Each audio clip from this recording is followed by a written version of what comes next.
Welcome, dear traveler. Tonight, we set aside the burdens of our day and step gently into the dusk of another world. A world not of fairy tale queens in towers of ivory, but of thrones carved from fear, where power ruled with a crooked smile. The tales we share this evening are not light ones.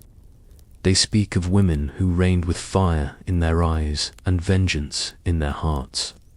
Yet we do not bring them forth to gawk, but to listen to understand the shapes power can take. Imagine, if you will, the cool hush of a palace cloaked in moonlight. Servants glide like whispers, their eyes averted, their hearts thudding with unspoken dread. The floors glisten with oils and footfall polish, yet every step echoes like judgment. In the long corridors, tapestries hang heavy with the weight of old battles, their woven threads humming with silent witness. Somewhere in the upper chambers, a queen stirs not to rest, but to rule. Her word is law, her gaze a sentence. What world births such women? What storms churn within the soul of a ruler who chooses cruelty not as a last resort, but as daily bread? The air in these palaces is thick with incense and unease, the cloying sweetness of power always tinged with the scent of fear. Meals are served in golden silence, and laughter when it comes is rehearsed. From misty highlands to golden courts, through ink-drawn edicts and bloodied thresholds, we journey tonight across centuries and continents. These queens, each in her own way, shaped the lives of millions. To some, they were saviors of sovereignty. To others, omens in human form. Their stories are tangled in the reeds of myth and fact, embroidered with fear and fascination. And you, dear listener, shall not merely observe, you shall walk the marbled halls as a silent witness, a chambermaid fetching a robe heavy with rubies, a courtier offering trembling counsel beneath the weight of a silent stare, a child peeking from behind tapestry folds as judgment falls like thunder. You will hear the rustle of gowns sweeping like ghosts over mosaic floors, the clink of jeweled fingers tapping on armrests while justice is decided with a nod. We tell their tales not to excuse, but to explore. Power is a peculiar mirror, reveals and distorts, tempers and twists. And in the hearts of these 5 women, we find reflections of ambition, loneliness, loss, and the terrible beauty of dominion. They ruled not merely with decree, but with fear that flowed like ink in the veins of their empires. Asterisk, so settle in. Let the soft candlelight cradle your thoughts. Hear the distant bells of forgotten kingdoms, the murmur of history waiting to be unearthed. Let each breath draw you deeper into this tapestry of dusk and dominion. Our journey begins now, through velvet shadows and troubled crowns. Let us now drift further back, to the golden age of the Tang dynasty, an era of flourishing poetry and plum blossoms, where the scent of sandalwood clung to the hems of silken robes, in the imperial city of Chang'an, where the sun rose over. Gilded roofs and eunuchs scurried like ants beneath the weight of orders. A woman rose to power with the stillness of a coiled serpent and the grace of falling snow. Her name was Wu Zixin. Imagine walking through the palace, gates of Chang'an. The air is cool with the breath of dawn, yet warm incense rises in coils from braziers carved with dragons. The stone path beneath your feet has been worn smooth by centuries of sandals, lacquered shoes, and soft boots stitched in gold thread. Cypress trees sway gently, their needles whispering to one another secrets of state and sedition. The court is vast, a complex of marble and painted beams, of courtyards and corridors where rank and fear mingle like the swirling mist. Everywhere there are eyes, eyes in the faces of servants, painted masks of dancers, carved beasts that guard the gates, eyes that belong to the spies of the Empress. Within the great audience hall, sunlight drips through the lattice like honey. Courtiers bow low, their foreheads pressed to the polished floor. The ceiling soars high above, painted with celestial dragons and heavenly maidens, as if the heavens themselves gaze down upon these mortal intrigues. And on a raised dais, surrounded by silken screens and guards bearing ornamental halberds, sits Wu Zixin. Her robes are woven with threads of gold and midnight blue, embroidered with phoenixes that shimmer as she moves. Her face is a mask of calm, her lips painted like a lacquered seal. But it is her eyes, dear listener, her eyes that command the room. They are still and unreadable, like deep waters that do not ripple even when stormed.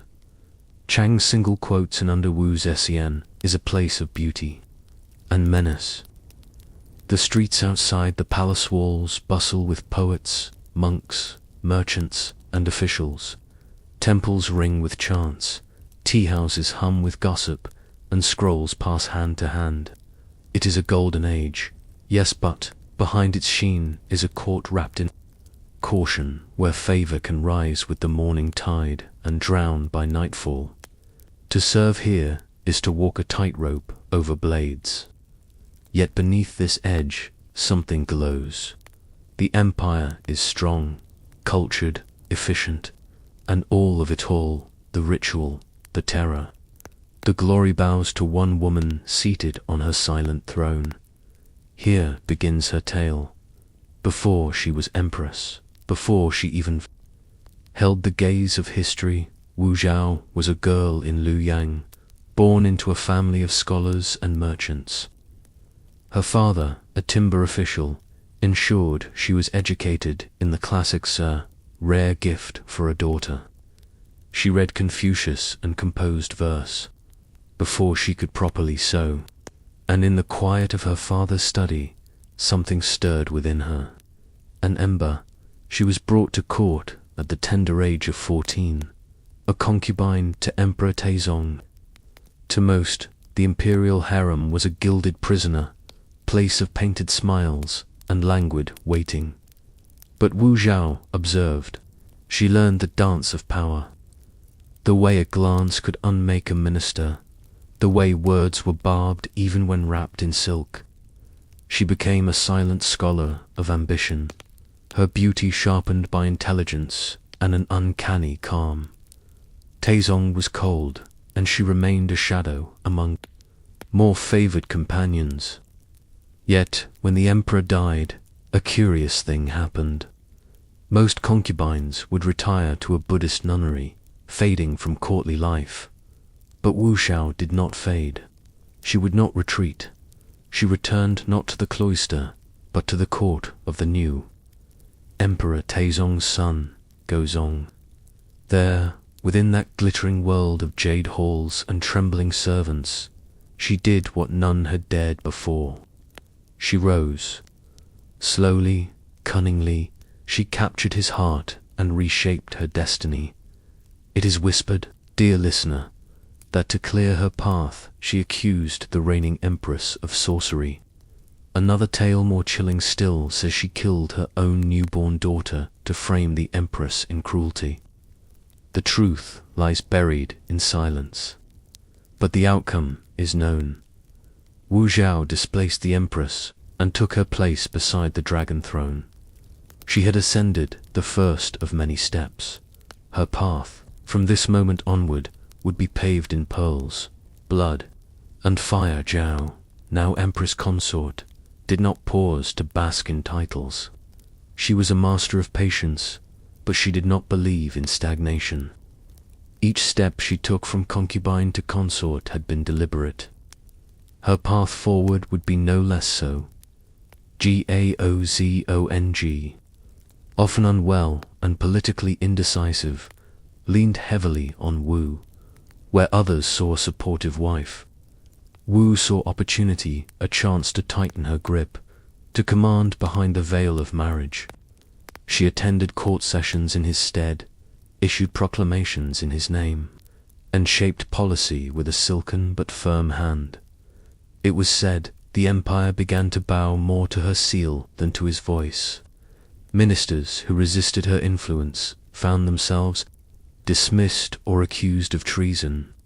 She installed loyalists, men and women alike, two key posts. She strengthened the civil service, aligning it with her vision. One by one, she removed the stones of opposition. When Gaozong died, Wu was no longer content to serve behind the curtain. Though her sons were nominal emperors, she held the reins. And in a move that shook the ancient traditions of Confucian China, she did what no woman before had dared. She declared herself emperor, not empress consort, not regent, emperor, sovereign. She founded the Zhou dynasty and ruled outright, her visage cast in bronze and her edicts etched in stone. The dragon throne, sacred and masculine, now bore the weight of a woman with eyes that saw every shadow. To many, it was unthinkable. To Wu, it was inevitable. The court changed, rituals adapted, titles were redefined. And yet, at its heart, it was not merely a reshuffling of names. It was a transformation of how power itself looked, spoke, and ruled. Wu Zishun had not only claimed the highest seat, she had rewritten the terms of sovereignty.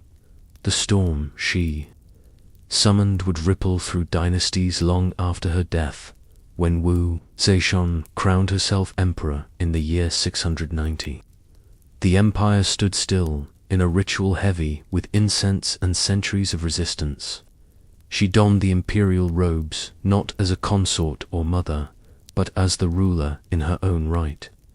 Drums thundered through the courtyards of Luoyang, her new capital, and the red banners of the newly declared Zhou dynasty billowed in the wind.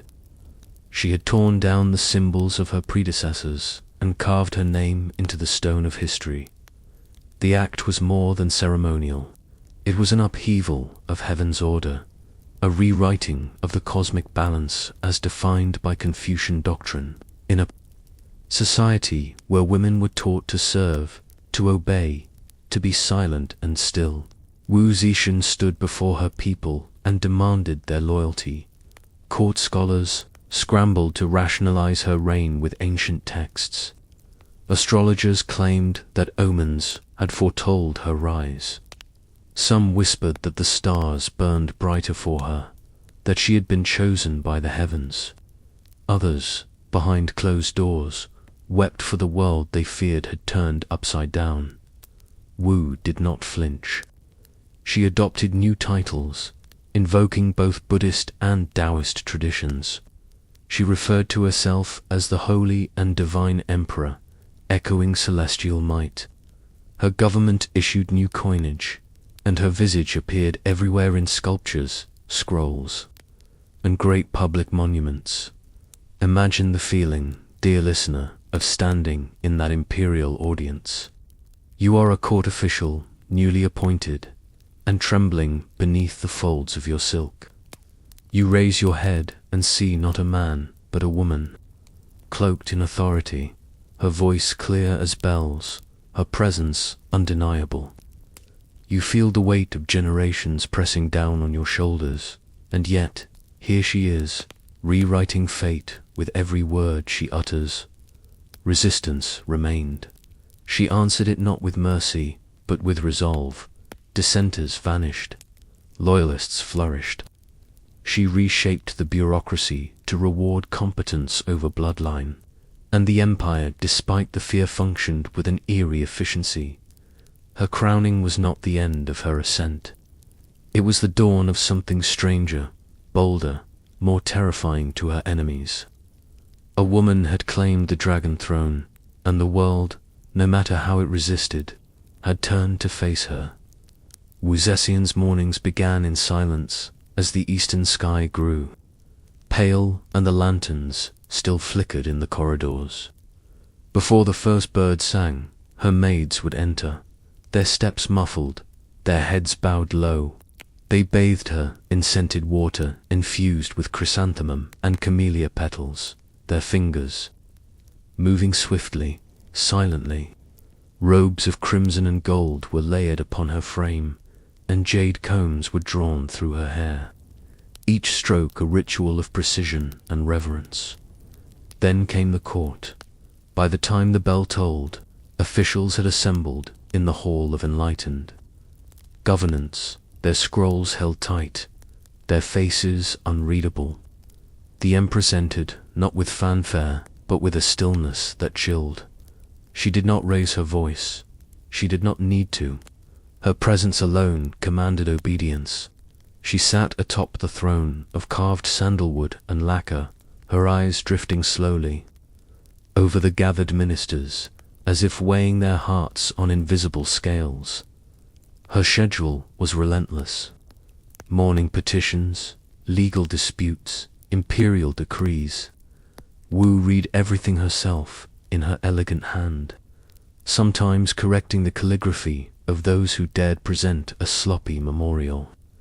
She was known to summon scholars, to debate philosophy, generals to account for lost soldiers, governors to explain famines or floods. Few left such meetings unchanged.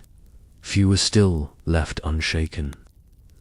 Her afternoons were no gentler. Spies and informants brought her whispers from every province. She reviewed edicts, consulted star maps, spoke with temple abbots and mathematicians. Even poetry, under Wu, served a purpose. Each verse she composed or commissioned was a tool of statecraft, gilding her image with cultural legitimacy. In the evenings, she retired not to rest, but to reflect. Scrolls were unrolled before her candlelit desk, and a single chime marked the hour. Her advisors might still be summoned at a moment's notice. Decisions were etched into bamboo and silk.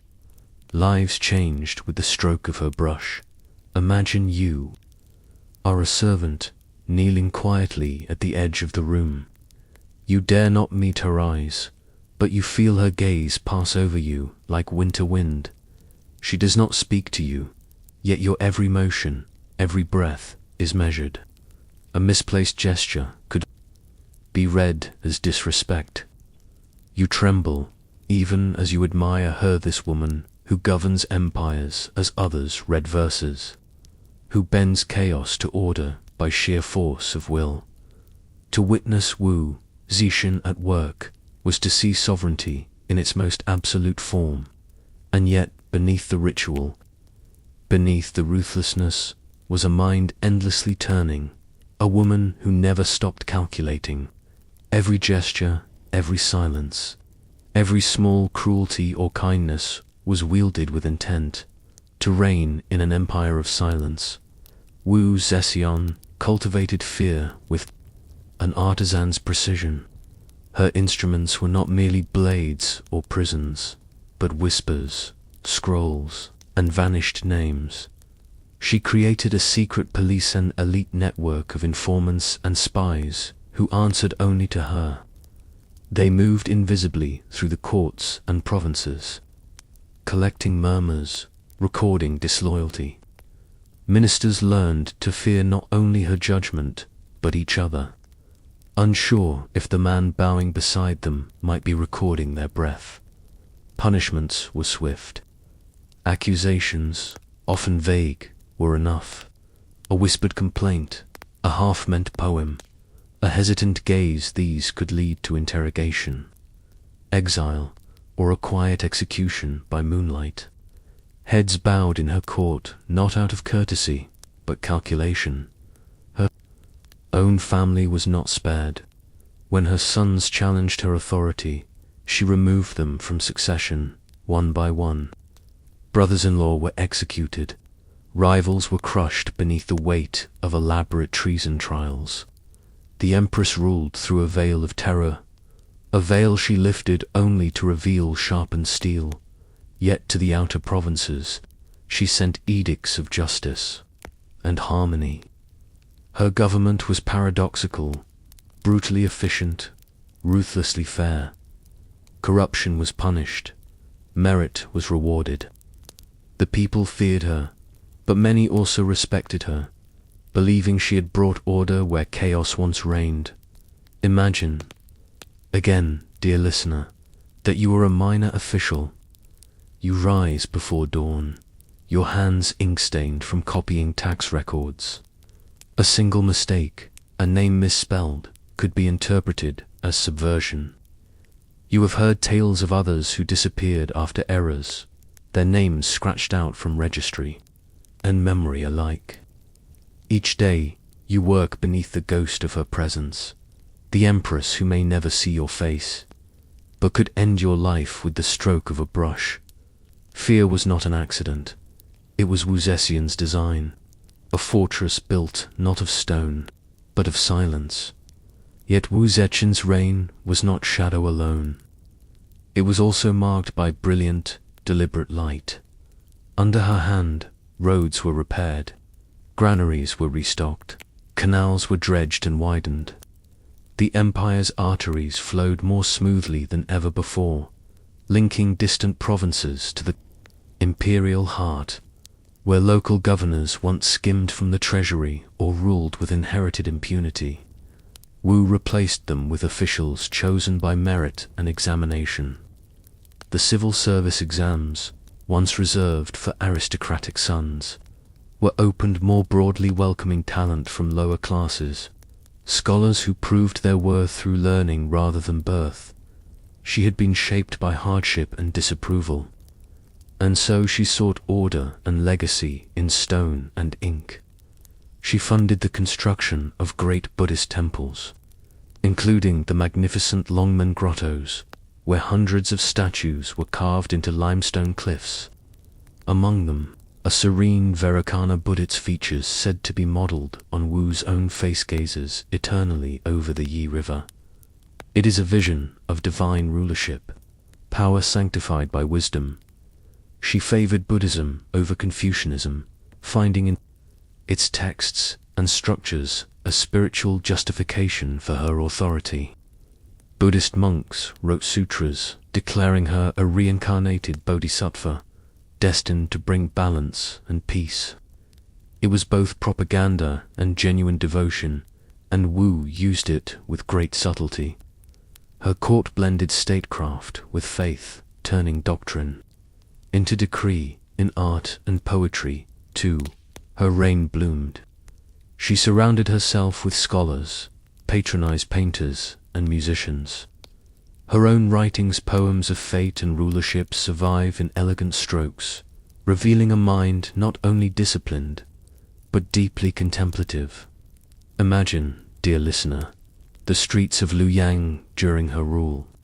The air carries the fragrance of sandalwood and ink, the murmur of markets and temples.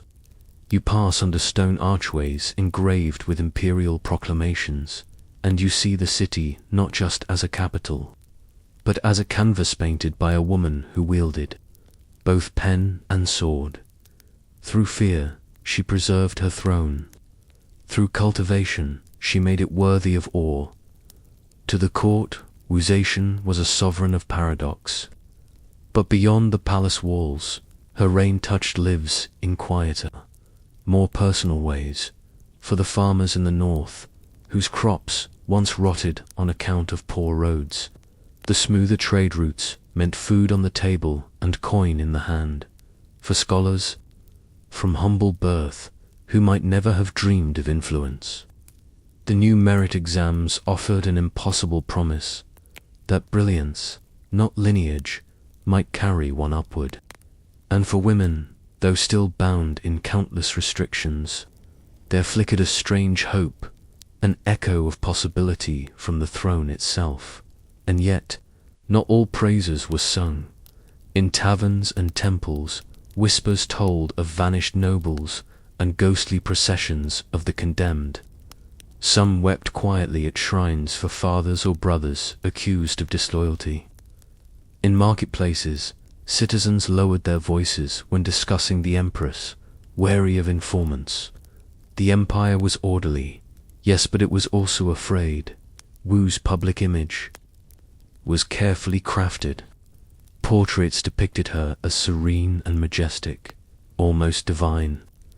Her proclamations were written in elegant, florid language, often invoking peace and virtue.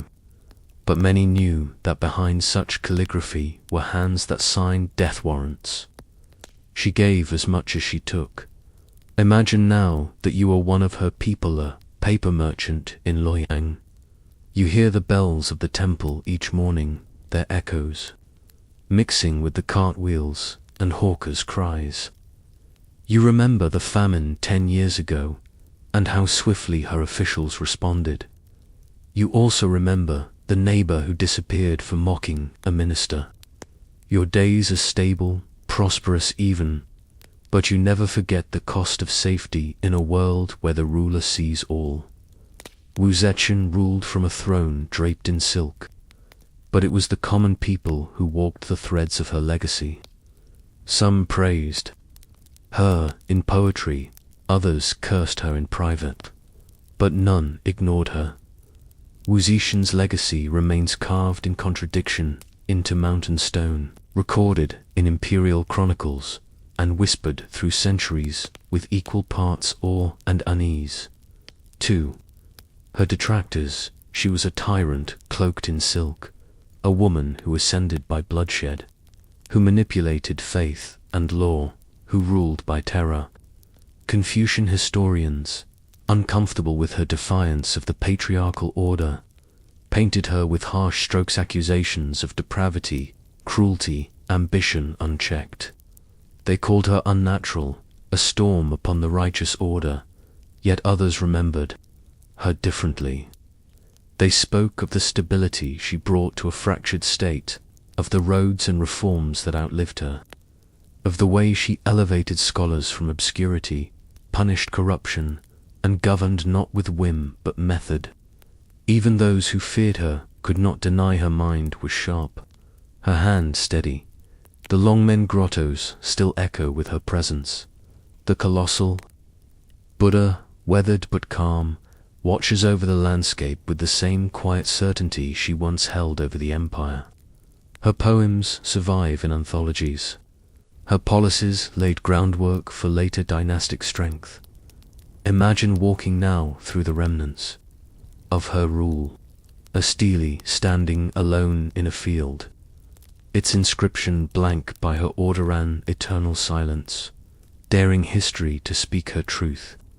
Or a forgotten temple where a monk still chants sutras once funded by her coin. You feel her not in shouts, but in lingering stillness. Was she a monster, or merely a mirror reflecting the ruthless demands of survival in an empire built by men? Was she exceptional, or simply the most visible of many whose brilliance history dared not name? Her reign ended, as all reigns do, but her shadow did not fade. It lingers in the questions she left behind. Now, dear listener, let us step softly back from Wu Zetian's court. The echo of her sandals fades across marble floors. The palace gates close behind us with a sigh of incense and wind. Her reign, fierce and methodical, ends not with a scream but with silence. When Wu died in 705, she was buried beside her long-dead husband, Emperor Gaozong, beneath a great tomb carved into the mountain at Qin. The stele before it remains wordless by her commander blank face to history, daring all who follow to write her truth for themselves. What remains is not a clean tale. It is a woven tapestry of power and pain, reform and repression, brilliance and blood. She governed as the empire's architect and its spectre, and even now, scholars debate whether to fear her name or speak it with admiration. As the moon rises over distant ridges and the candle beside you burns low, consider this: how many rulers are remembered not for what they were, but for how deeply they changed the shape of what was possible. Wu Zetian shattered the mirror of tradition, and rebuilt it in her image.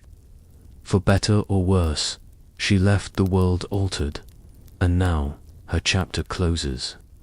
We draw the curtain on her tale, not to forget, but to rest. Take a breath, dear traveler, let it settle like mist on still water. For ahead, deeper into the night, other shadows await. Asterisk, now, let's journey into our next ferocious queen. Long before whispers of terror haunted her name, Madagascar pulsed with its own quiet rhythm. The island, a vast, solitary continent, in miniature, a tapestry of emerald rainforests, sun-scorched spiny deserts, wind-swept highland plateaus, and winding red rivers that bled into the turquoise sea, breathed in ancestral winds and exhaled tradition. It was a land of ghosts and geckos, of lemurs with eyes like polished stones, and of secrets held in the ancient bark of baobab trees. Here, in this place of volcanic stone and impenetrable jungle, the people spoke in reverent tones to their ancestors. This was not a casual belief, but the very architecture of their world. They lit fires beneath starlit skies, so dense they felt like a ceiling of diamonds, and offered sweet-smelling herbs, honey, and rum to spirits whose names lingered like song on the evening air. The land was ancient, proud, and sovereign, governed not only by kings and queens with their visible decrees, but by the invisible web of Fati, the sacred taboos, and by the ever-present, ever-watchful hands of the dead. The highlands of the heartland of the Marina people and the seat of the royal court, sat wrapped in a perpetual gauze of mist and hilltop quiet. The air here was thin and cool, carrying the scent of wood smoke and damp earth. Homes of packed red clay and dense thatch, humble and close to the ground, gave way to the soaring ambition of the rover, the royal palace complex. It was a city within, a city, a citadel of intricately carved wood, where the rulers of the Marina people lived and watched the shifting clouds as if reading omens in their trails. From this high perch, they oversaw a kingdom slowly, painstakingly, uniting the island's disparate peoples under a single banner. It was here, in this seat of rising power, that the seeds of a profound and violent change began to stir. By the early 19th century, the outside world began to knock, first with the gentle tap of curiosity, then with the insistent rap of intent, and finally with the splintering force of ambition. European missionaries, their faces pale and their faith fervent, brought the Gospels. French merchants, with eyes for silk and timber, brought gleaming silver coins. British envoys, speaking of alliances and friendship, brought inked treaties and strange, powerful metal tools. To some, like the forward-looking king, Radama I, it seemed a sunrise of progress, a chance to modernize, to strengthen his nation with the weapons and knowledge of these newcomers. To others, the quiet traditionalists in the court, it was a veiled threat, a slow-acting poison that eroded the old ways and mocked the ancestors. And in the hush before the storm, a woman waited in the shadows of the royal court. She was a silent observer, a student of power who rarely spoke but missed nothing. She was not born for the throne, not a princess of the highest bloodline, but the winds of Fator, perhaps something colder, more calculating would soon bend around her will. She watched the foreigners with an unreadable expression, noting their arrogance, their condescension, their unshakable belief in their own superiority. She saw her husband, the king, enchanted by their promises, and felt a cold premonition. Coil in her gut, she would become Queen Ranavalona, and when she ruled, she would do so not as a guardian of peace, but as the sharpened edge of sovereignty. Her island would bleed and resist, burn and endure. It would be dragged, screaming, into a new era of its own making, sealed off from the world by a wall of fear. But in this first moment, before her crown was cast in terror, before her name became a curse on the lips of Europeans and a prayer on the lips of her people, Madagascar still sang its old, untroubled songs. When King Radama I died in 1828, his body succumbing to illness and the excesses of drink, the court of Imarina trembled with an ague of uncertainty. His death was sudden, clouded in rumor. Had he been poisoned? Had the ancestors finally turned their faces from his modernizing zeal? He had no son, no clear heir designated by ancient custom. The line of succession, a sacred thread stretching back through generations, was suddenly snapped. In the wooden halls of the rover, advisors whispered in huddled groups, their faces etched with fear and ambition. Nobles from rival clans began to plot, their loyalties shifting like sand. And beyond the island's shores, the foreign powers, the British and the French, circled like hawks, each hoping to install a puppet who would serve their interests. But from the shadows of the royal household, from the world of wives and attendants that was so often overlooked, one figure stepped forward. Her name was Ramava. She had been the first and favoured wife of the late King Clever, composed and quietly, relentlessly watchful, though not of the highest noble birth, a fact her rivals never forgot. She carried within her the fierce, unyielding will of survival.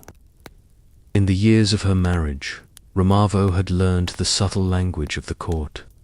She had learned to listen in silence, to discern a plot from a single misplaced word, to move without drawing attention, to observe the entire game board before making a single, decisive move. While others postured, she watched. While others boasted, she learned by ancient tradition.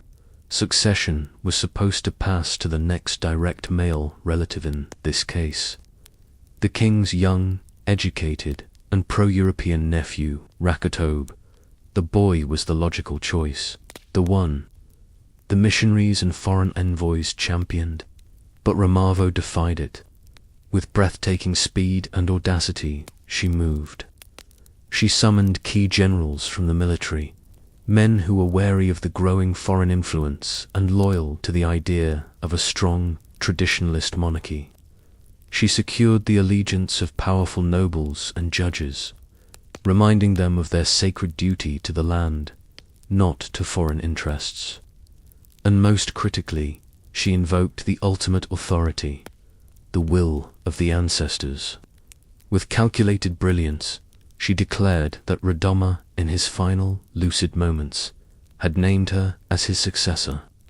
It was a masterstroke, a claim no one could definitively disprove. Some doubted, some resisted. The young heir, Rakatob, and his supporters were stunned, caught completely off guard. But those who dared to oppose her fell swiftly and without fanfare.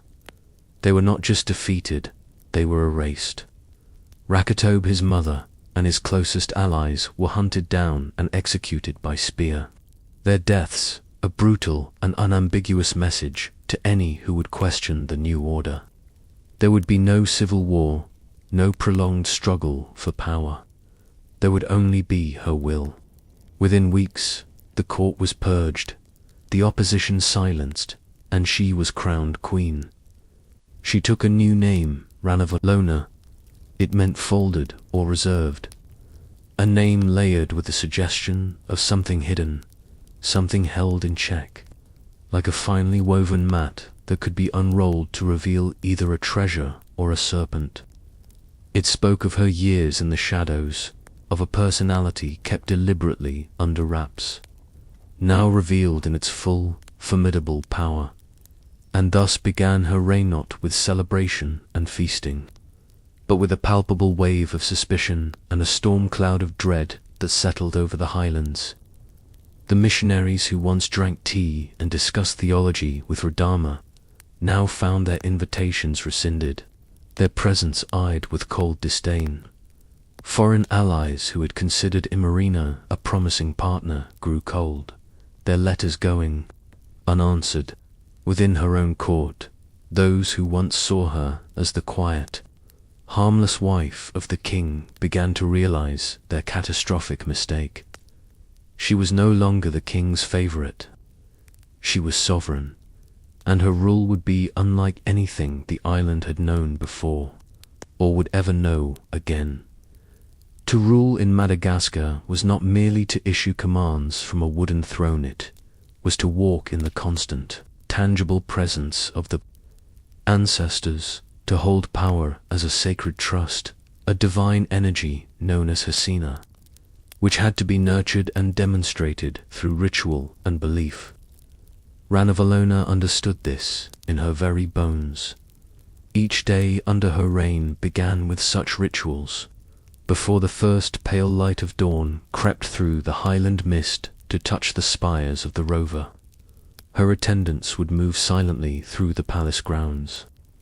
They placed offerings of cooked rice, glistening honey, slaughtered fowl, and fine, lustrous cloth upon carved wooden altars, gifts for the spirits of the royal dead. She herself would pause, head bowed, as sacred chants filled the air, the ancient words resonating in the cool morning. To govern, she believed, was to be a vessel, to channel the will and the power of those who came before. Her legitimacy was rooted not in popular consent, but in this unbroken communion with the past. She wore red often, the color of sovereignty, of nobility, and of blood.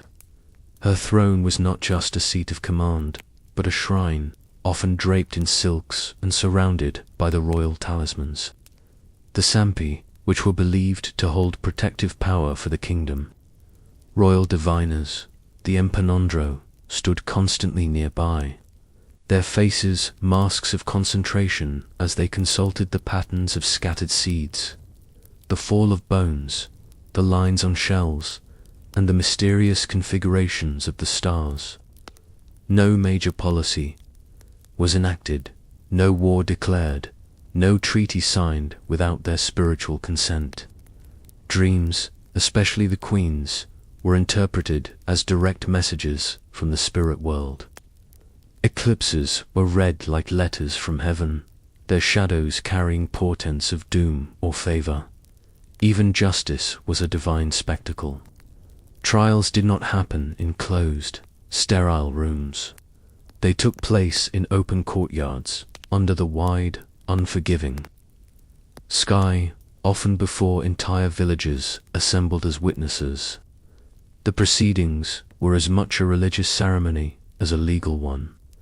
Witnesses testified not only to earthly actions, but to whether the accused had disrupted the moral harmony of the community. Verdicts were accompanied by ritual pronouncements and sacrifices. In the most serious cases, the accused were made to undergo an ordeal rites, such as the infamous Tangina trial, where earthly judgment was suspended, and truth was left to the terrifying arbitration of poison and fate. Inside her palace, the Manjakimia Dana, long halls of polished rosewood and ebony echoed with the rustle of silk lamber robes and the constant, hypnotic murmur of prayers. Courtiers approached her with a rehearsed, profound humility, crawling on their hands and knees, their heads bowed, careful never to speak her name aloud, but to refer to her with a host of reverential titles. Every gesture toward her was one of absolute deference. To stand fully upright in her presence was an act of rebellion. Her gaze, sharp and unblinking, was said to be so potent it could silence even the most seasoned elder or bravest general. Ranavalona did not rule alone. She ruled through a constellation of ritual, custom, tradition, and ancestral force. Her power was theatrical. Yes, a carefully staged performance of divine authority, but it was also profoundly and genuinely believed. By her, and by her subjects. To defy her was not simply to defy a queen. It was to defy the past, to spit in the face of the spirits, and to challenge the very fabric of the land itself. Imagine, dear listener, that you are a midwife or a soldier in her capital, rising with the mist to begin your day. Before you do anything else, you bow your head in the direction of the palace hill. Toward the rover. You know the queen sees all not only through the thousands of eyes of her spies, but through her dreams, through the omens read by her diviners, through the ancestors who whisper warnings to her on the wind. In this world, obedience was not a choice born of fear alone. It was devotion wrapped in a shroud of dread. To Queen Ranavalona, the foreigner was not a guest, but a disease. A threat wrapped in the velvet of scripture and the silk of trade agreements. When she took the throne, the island had already begun to change under her husband's rule. European missionaries had established a network of schools teaching children to read and write in the Latin alphabet, a strange script that supplanted the island's own nascent writing system. Traders brought not only steel tools and rifles, but also contracts and demands, slowly entangling the kingdom in foreign economies. European diplomats spoke of friendship while their surveyors measured land with their eyes, their cartographers mapping the island's weaknesses, and Christianity, quiet, insistent, and seductive, had begun to replace the sacred rites of the ancestors with foreign prayers to a foreign god. Ranavalona saw it all, and with the full force of her newfound authority, she rejected it. One of her earliest and most dramatic acts was to systematically sever ties with the London Missionary Society. In 1835, she delivered a blistering public speech, a cabaret, declaring the practice of Christianity illegal. It was an act of treason, she proclaimed, to forsake the ancestors of Madagascar for the God of the English. Churches were shuttered, their bells silenced. Some were torn down, they were repurposed for state projects. Others were reconsecrated as shrines to the royal spirits. Schools were dismantled, their slates smashed, and the foreign priests and teachers were expelled from the island. The Christian faith, with its call to a higher authority than the Queen and the ancestors, was declared a poison in the nation's soul. Malagasy converts were watched. Known Christians were summoned to court, forced to recant, and warned. Those who refused were punished, their property confiscated, their families shamed. Her message was clear and brutal. Madagascar would not be colonized by ink or by hymns. It would belong to the Malagasy. To enforce this cultural purification, she reinstated and expanded the use of the Tangina ordeal, specifically targeting suspected Christians to root out the traitors. Thousands were forced to drink the bitter, toxic brew made from the nut of the Tangina tree as a public test of their innocence and loyalty. Those who survived the poison by vomiting were considered cleansed and vindicated by the ancestors. Those who perished, convulsing in agony, were proven guilty in death. It was a ritual of mass terror, but in the Queen's eyes, it was also a necessary act of purification, as if she were violently scrubbing her kingdom of a foreign, spiritual stain. Foreigners were still permitted in the capital, Antananarivo, but their existence became precarious. They were tolerated, not welcomed. Traders had to obey a labyrinth of strict new rules and exorbitant taxes. Their movements were restricted. Their letters were opened and read by royal censors, and their local contacts were monitored. Alliances were dissolved. The court even began to send its own spies abroad, not to emulate Europe, but to learn its ways in wary preparation for an inevitable conflict. Imagine, dear listener, that you are a child in the capital. You once attended a small mission school, tracing the strange shapes of the letter A and B with chalk on a small slate. You felt pride in this new knowledge. Now the school is gone, its walls bare, its teacher vanished. Your neighbors, who once prayed with the missionaries, now huddle in their homes, whispering of arrests, of night trials, of friends forced to drink the poison. The old songs of your ancestors are sung louder now, in the streets and in the fields, almost defiantly, as if to reclaim the very air that the foreign hymns had tried to occupy. Ranavalona's resistance was unyieldingly brutal, but it was also, in her eyes and in the eyes of many of her people, survival. She ruled with a mind sharpened by the memory of a husband who had welcomed the world too freely, of courtiers who had bent too easily to foreign flattery. She would not be conquered. With gifts and praise, she would meet the empire's gaze with fire. Ranavalona's laws were not written in ink on parchment, but in terror and blood, and her justice, though it wore the ancient, sacred trappings of tradition, carried the unmistakable weight of personal vengeance. The Tangina ordeal, once a ritual used sparingly in cases of great import, became a central pillar of her statecraft, a terrifying instrument of social and political control. The process was itself a piece of psychological theater. The accused, whether for theft, adultery, political dissent, or the crime of being Christian, was brought before a crowd. They were forced to swallow 3 small, slippery pieces of chicken skin, followed by a toxic brew made from the ground nut of the Sabera mangas tree. The poison was a violent emetic and cardiotoxin.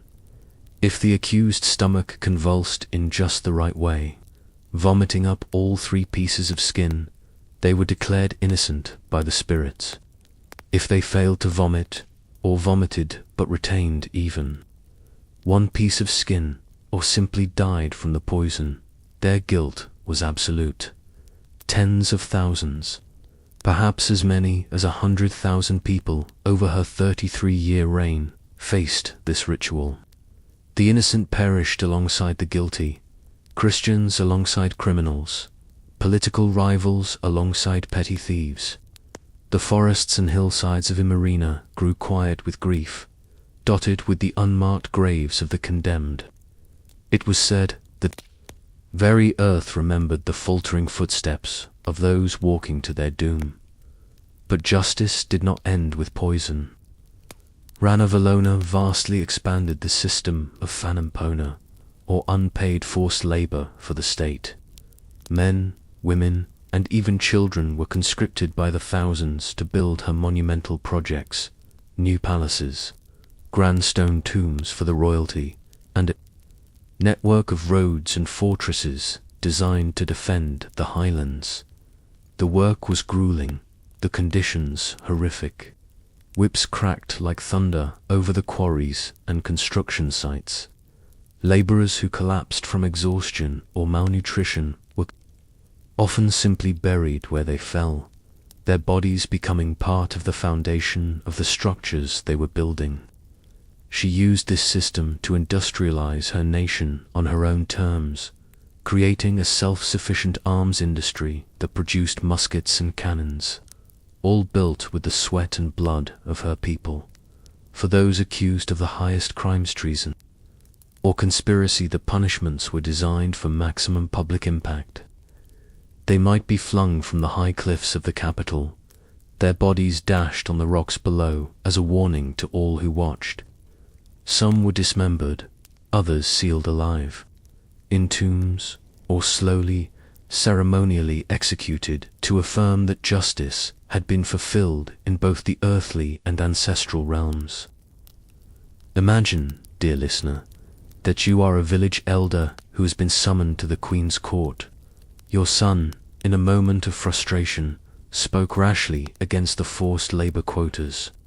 You arrive at the rover barefoot, your body trembling, the cold stone floor leaching the warmth from your feet. Before you stands not just a monarch, but a living conduit of divine wrath, her face impassive, her eyes missing nothing. You prostrate yourself, begging for forgiveness, for mercy. But you know in your heart the judgment is already written. In the stone beneath your feet, decided not by evidence, but by omens and the Queen's unassailable will. Ranavalona's justice was not merely cruel, it was ceremonial. It was a state religion of fear. Every punishment echoed with symbolic meaning. Every public execution reinforced the unbending spine of her state. And through this carefully orchestrated theatre of terror, she ruled only with fear, but with the terrifying power of belief. Amid the roar of royal decrees and the constant, chilling whisper of court intrigue, the voice of the ordinary Malagasy still found ways to be heard, though softly, and often through the eloquence of silence. For the weaver sitting at her loom in a small village, or the porter carrying goods on the palace road, Queen Ranavalona was not merely a distant sovereign. She was a presence incarnate, a force of nature like the seasonal cyclones. Her image, real or imagined, loomed in folklore, in wood carvings, and in the stories told to children to encourage obedience. Her power was threaded through every formal greeting, every prayer to the ancestors, every law that governed their lives. Children were raised to fear her and revere her in equal confusing measure. There were those, many of them, who whispered that she was the sacred shield of the nation. She was the one who had driven out the white-skinned strangers and their arrogant god, the one who kept Madagascar for the Malagasy. She was the fierce mother protecting her children from foreign chains. But others, in the quiet of their homes, remembered.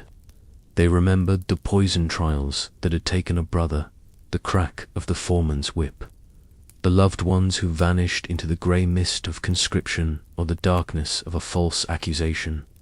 Yet life under Ranavalona, brutal and precarious as it could be, was not entirely without its own rhythm.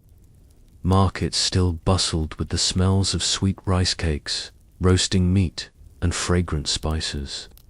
Woven baskets overflowed with yams and mangoes. Laughter still echoed in the crowded alleys, cautious and quickly stifled though it was. Families still gathered to honor their ancestors with gifts of rum and honey, their rituals now imbued with a new, defiant significance. They still spoke the old proverbs, though some of those proverbs now bore her name, recast into warnings about power and survival.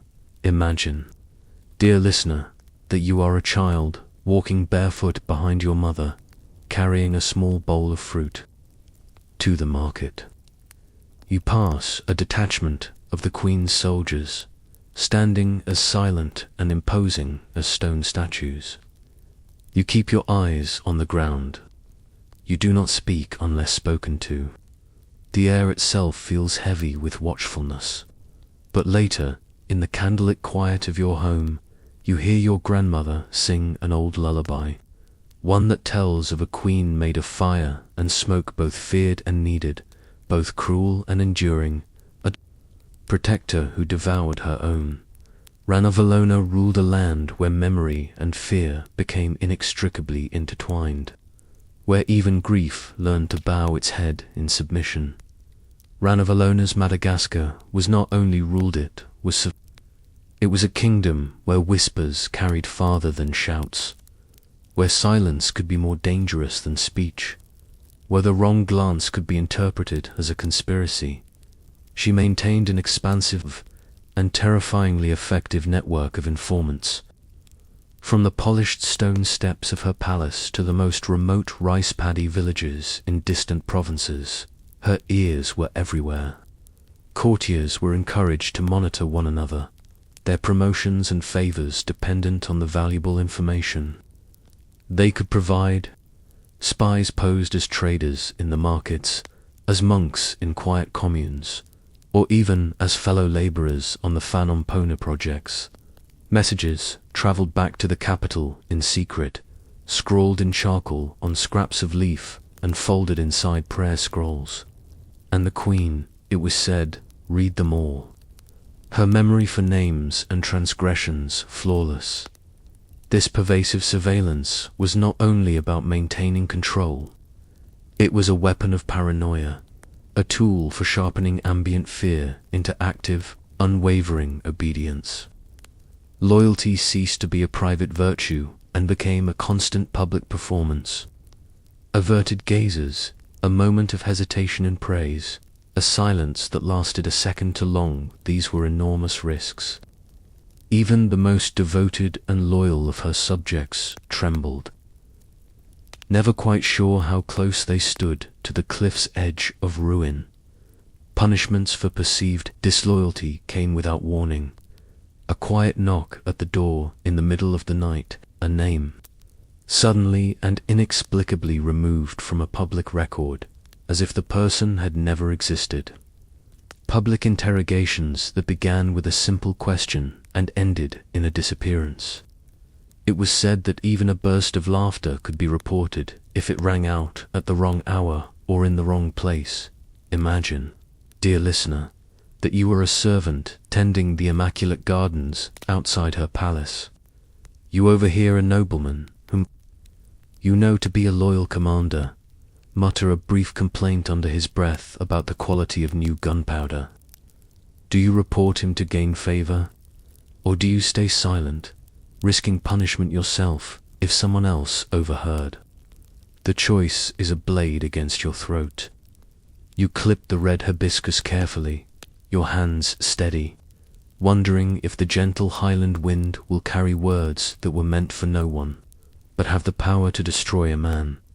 This was her true dominion, just over the land and its resources, but over thought, over trust, over the very heartbeat of a nation held captive by its own protector.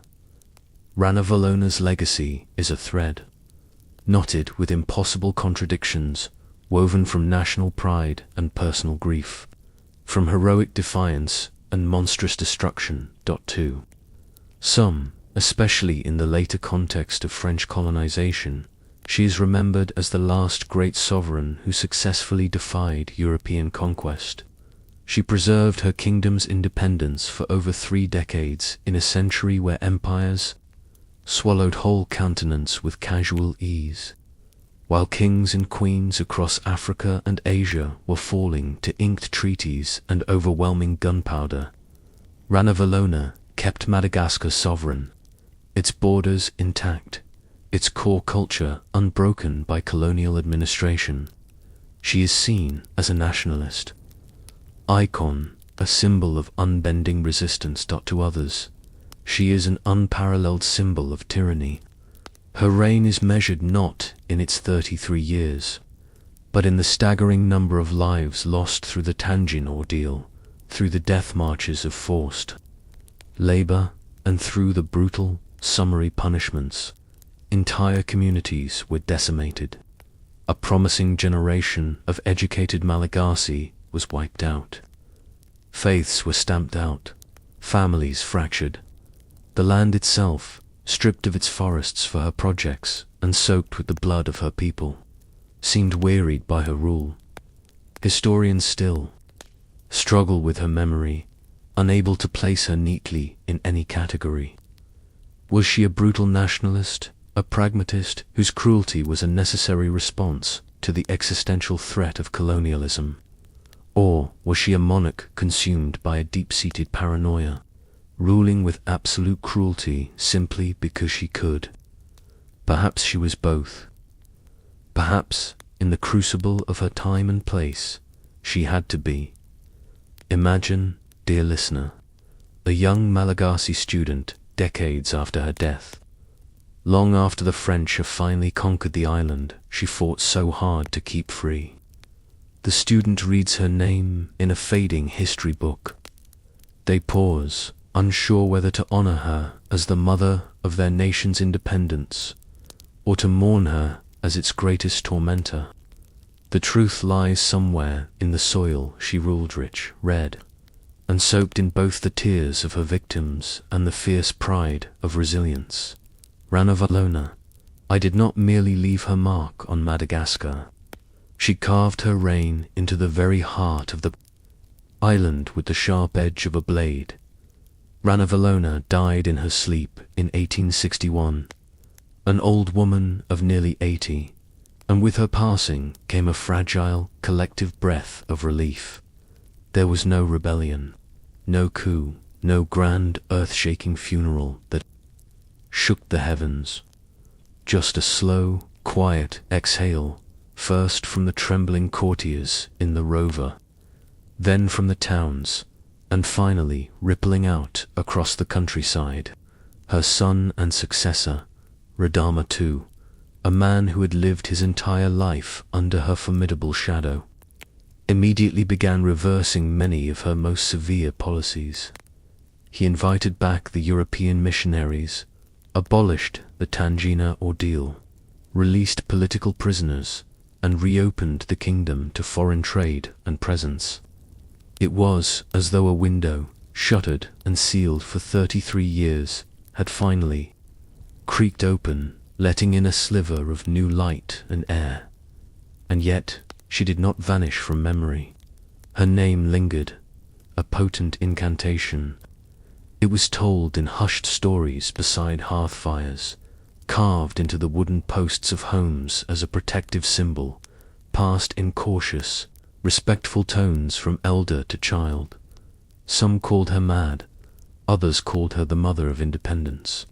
Her spirit, it was said, still roamed the palace grounds in the thick fog of early dawn, a guardian in death as she had been in life. For generations, fishermen making their first catch of the day would drop a token of rum into the rivers in her name, and old women would whisper prayers that were both fearful and respectful, acknowledging a power that transcended life itself. Imagine, dear listener, walking the highland path near Antananarivo years after her death. The stone road she ordered, paved with the lives of her subjects, still stretches beneath your feet. Wildflowers now grow through the cracks where blood once dried. The cool breeze carries with it an uncanny sense of being watched, as though the island itself, the ancient land of stone and spirit, still remembers her gaze. She was gone. But the kingdom she had ruled and the fear she had so masterfully woven into its breath remained. So now, dear traveller, we step quietly back from the red dust of Madagascar's highlands. We leave behind the echo of bare footsteps on palace stairs, the lingering smoke of ancestral fires, and the sharp, indelible memory of a queen who ruled like a storm held in human flesh. Ranavalona's reign was a long, deep shadow cast across. Her Landa reign, wrapped in sacred ritual, stiffened with paranoia, and driven by a will that would not bend to any outside force. She held her people in a grip of iron, a grip forged from belief and blood, not because she could not love them, perhaps, but because she feared losing them, and her island, to a world she did not trust and could not control. She walked between worlds, the old world of ancestors and omens, and the new world of empires and cannons. And as we let her complex, violent story fade into the folds of night, we are left with a question too large for history alone. What is the price of sovereignty? And how do you measure the worth of a throne kept by any means necessary? In the hush that follows her tale, we listen not for easy answers, but for echoes. The rustle of reeds near a quiet river where a victim of the Tangina once fell, the whisper of a silk sash in the wind on the palace hill, the quiet murmur of prayers once offered not out of love, but out of a desperate, profound necessity. Let us walk on, gently now, holding her story like a dark ember flickering, unresolved, but bright and hot enough to remember. Asterisk, the year is 1533, and the streets of Marseille are filled with flowers and suspicion. A young Italian bride arrives by sea, cloaked in silk and uncertainty. She is a ship's jewel, brought forth from the heart of Tuscany to be set into the crown of France, her future as vast and turbulent as the waters she has just crossed. Her name is Catherine de' Medici, born in Florence and raised in the glittering, treacherous shadows of the Medici family. Catherine had known power from after its warmth, its bite, its terrifying fragility. The Medici name was a currency of its own, synonymous with both immense wealth and ruthless ambition. Orphaned as an infant, a precious pawn in a game of dynasties. She was reared in convents, where prayer was a lesson in patience, and in courts, where a smile could be a weapon. She was a girl who learned early how to endure without complaint, how to build a fortress behind a quiet, watchful face. Her marriage to Henry, the second son of King Francis I of France, was a political gesture, cold piece of statecraft meant to unite the new money of a merchant prince family with the ancient, sacred blood of the Valois. It was a bargain struck in ink and sealed with a girl's future. But the French court did not open its arms. It was an ancient, proud institution, a closed garden of lilies and thorns where lineage was everything. To them, she was Italian, foreign, a merchant's daughter with a banker's pedigree, not a queen's suspect. She spoke French with the soft, rolling accent of her homeland, a sound that, to the French ear, was not musical but gratingly foreign. She brought unfamiliar customs, a retinue of Florentine advisers with watchful eyes, and a quiet, penetrating gaze that lingered too long, as if taking a measure of everyone she met. The French nobility, proud and quick to judge, called her l'Italian. Behind her back, the name a casual, dismissive slur. They mocked her small dowry, a fraction of what was promised, and her unremarkable appearance. And when her husband unexpectedly ascended the throne as Henry II, it was not Catherine who stood beside him in glory but his mistress, the luminous and powerful Diane de Poitiers, who commanded his heart and his policies. Still, Catherine watched. She listened. She survived. She walked the cold, echoing corridors of the Louvre, like a ghost in velvet, leaving no trace but never disappearing. In gardens perfumed with lilac and politics, she learned to read people the way others read scripture, noting the flicker of an eye, the tightening of a glove, the subtle shift in weight from one foot to another that betrayed a lie. She became fluent in silence, understanding that what was left unsaid often held the most potent truth. Imagine, dear listener, standing beside her at one of those grand balls, your hand trembling as you offer her wine. The air is thick with music, sweat, and rivalry. She nods, a slight, almost imperceptible motion, and says little. Yet in her stillness is a universe of calculation. In her deep reserve, a quiet, chilling promise. This woman will not fade, not forever. The thorn among French roses had begun to take root, and when the storm finally came, she would be the only one left standing as queen consort. Catherine remained a figure of silence and shadows. Her husband, Henry II, ruled with vigor and confidence, but it was Diane de Poitiers who basked in his affection and political trust. Diane, beautiful and 20 years his senior, wore the crown of his heart, receiving royal chateau and influencing appointments, while Catherine wore the title, a hollow honor. Still, Catherine did not crumble. She understood her primary biological duty. She bore 10 children, one after another, precious, fragile links in a chain meant to secure her position. Each birth was a battle won against her own obscurity, cementing her role in the Valar dynasty. And though she was sidelined in court affairs, she observed every nuance of etiquette and alliance. She cultivated loyalty quietly, a word here, a favor there, among ladies in waiting, forgotten scholars, and those underestimated by the crown.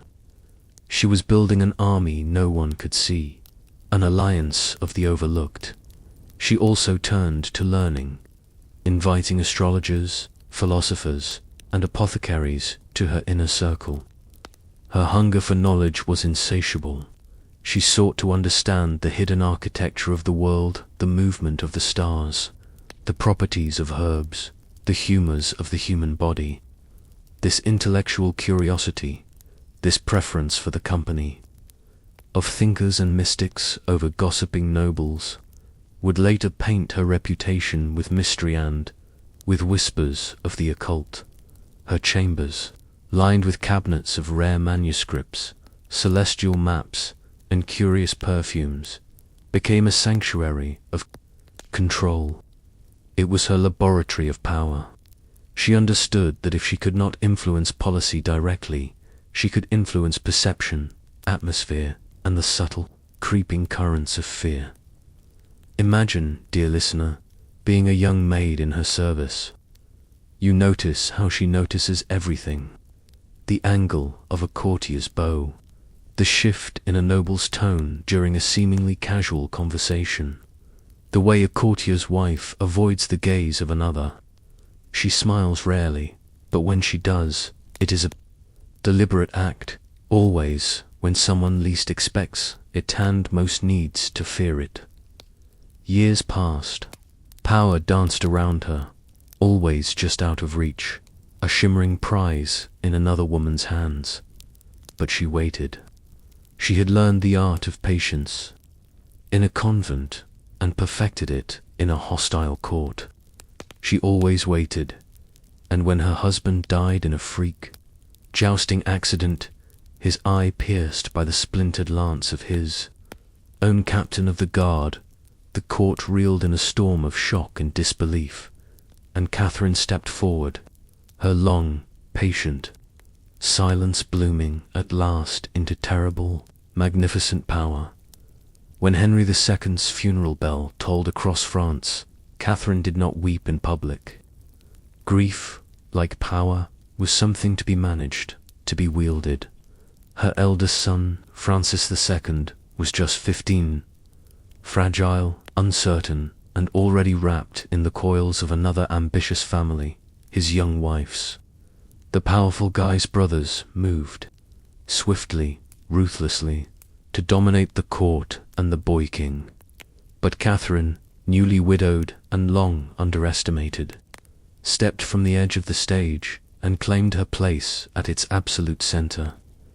In the chaos of the power vacuum, her stillness was her greatest strength. She became queen, mother, and, more importantly, regent of France. With that title came the reins of the realm, and Catherine gripped them with hands long trained for this very moment. She dismissed courtiers who had once laughed behind her back, not with angry decrees, but with a quiet signature, a name struck from a list. She scrutinized alliances, revised court rituals to her own design, and redrew the map of influence. The Louvre no longer echoed with her silence, but with the sound of her soft-footed messengers and whispered orders that could make or break. A duke by dawn, and she dressed, dear listener, not in color, but in endless mourning black, a stark, dramatic choice that became her brand. Her widow's weeds became her armor, her uniform, a constant, public reminder of her loss and her new authority. She appeared ghost-like amid the jewel-toned tapestries of court, a woman shaped by sorrow but wielding it like a dagger. At night, she met with advisors behind heavy doors. Astrologers cast charts by candlelight, seeking favorable signs for her next move. Cabinets were opened and closed, filled with tinctures, coded letters, and maps of a divided kingdom. She no longer watched the game, she now set the board.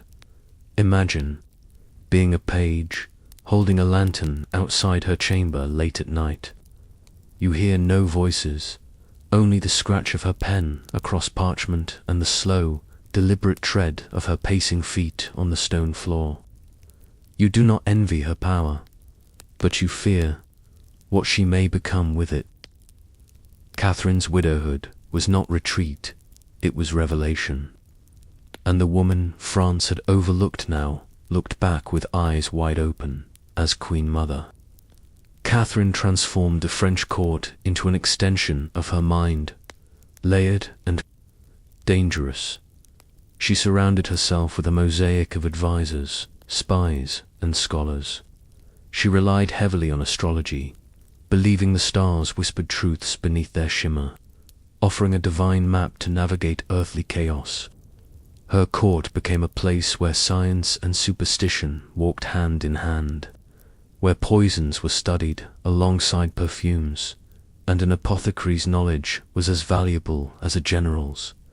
Catherine fostered a glittering culture of masks and dances, of magnificent pageants and whispered alliances.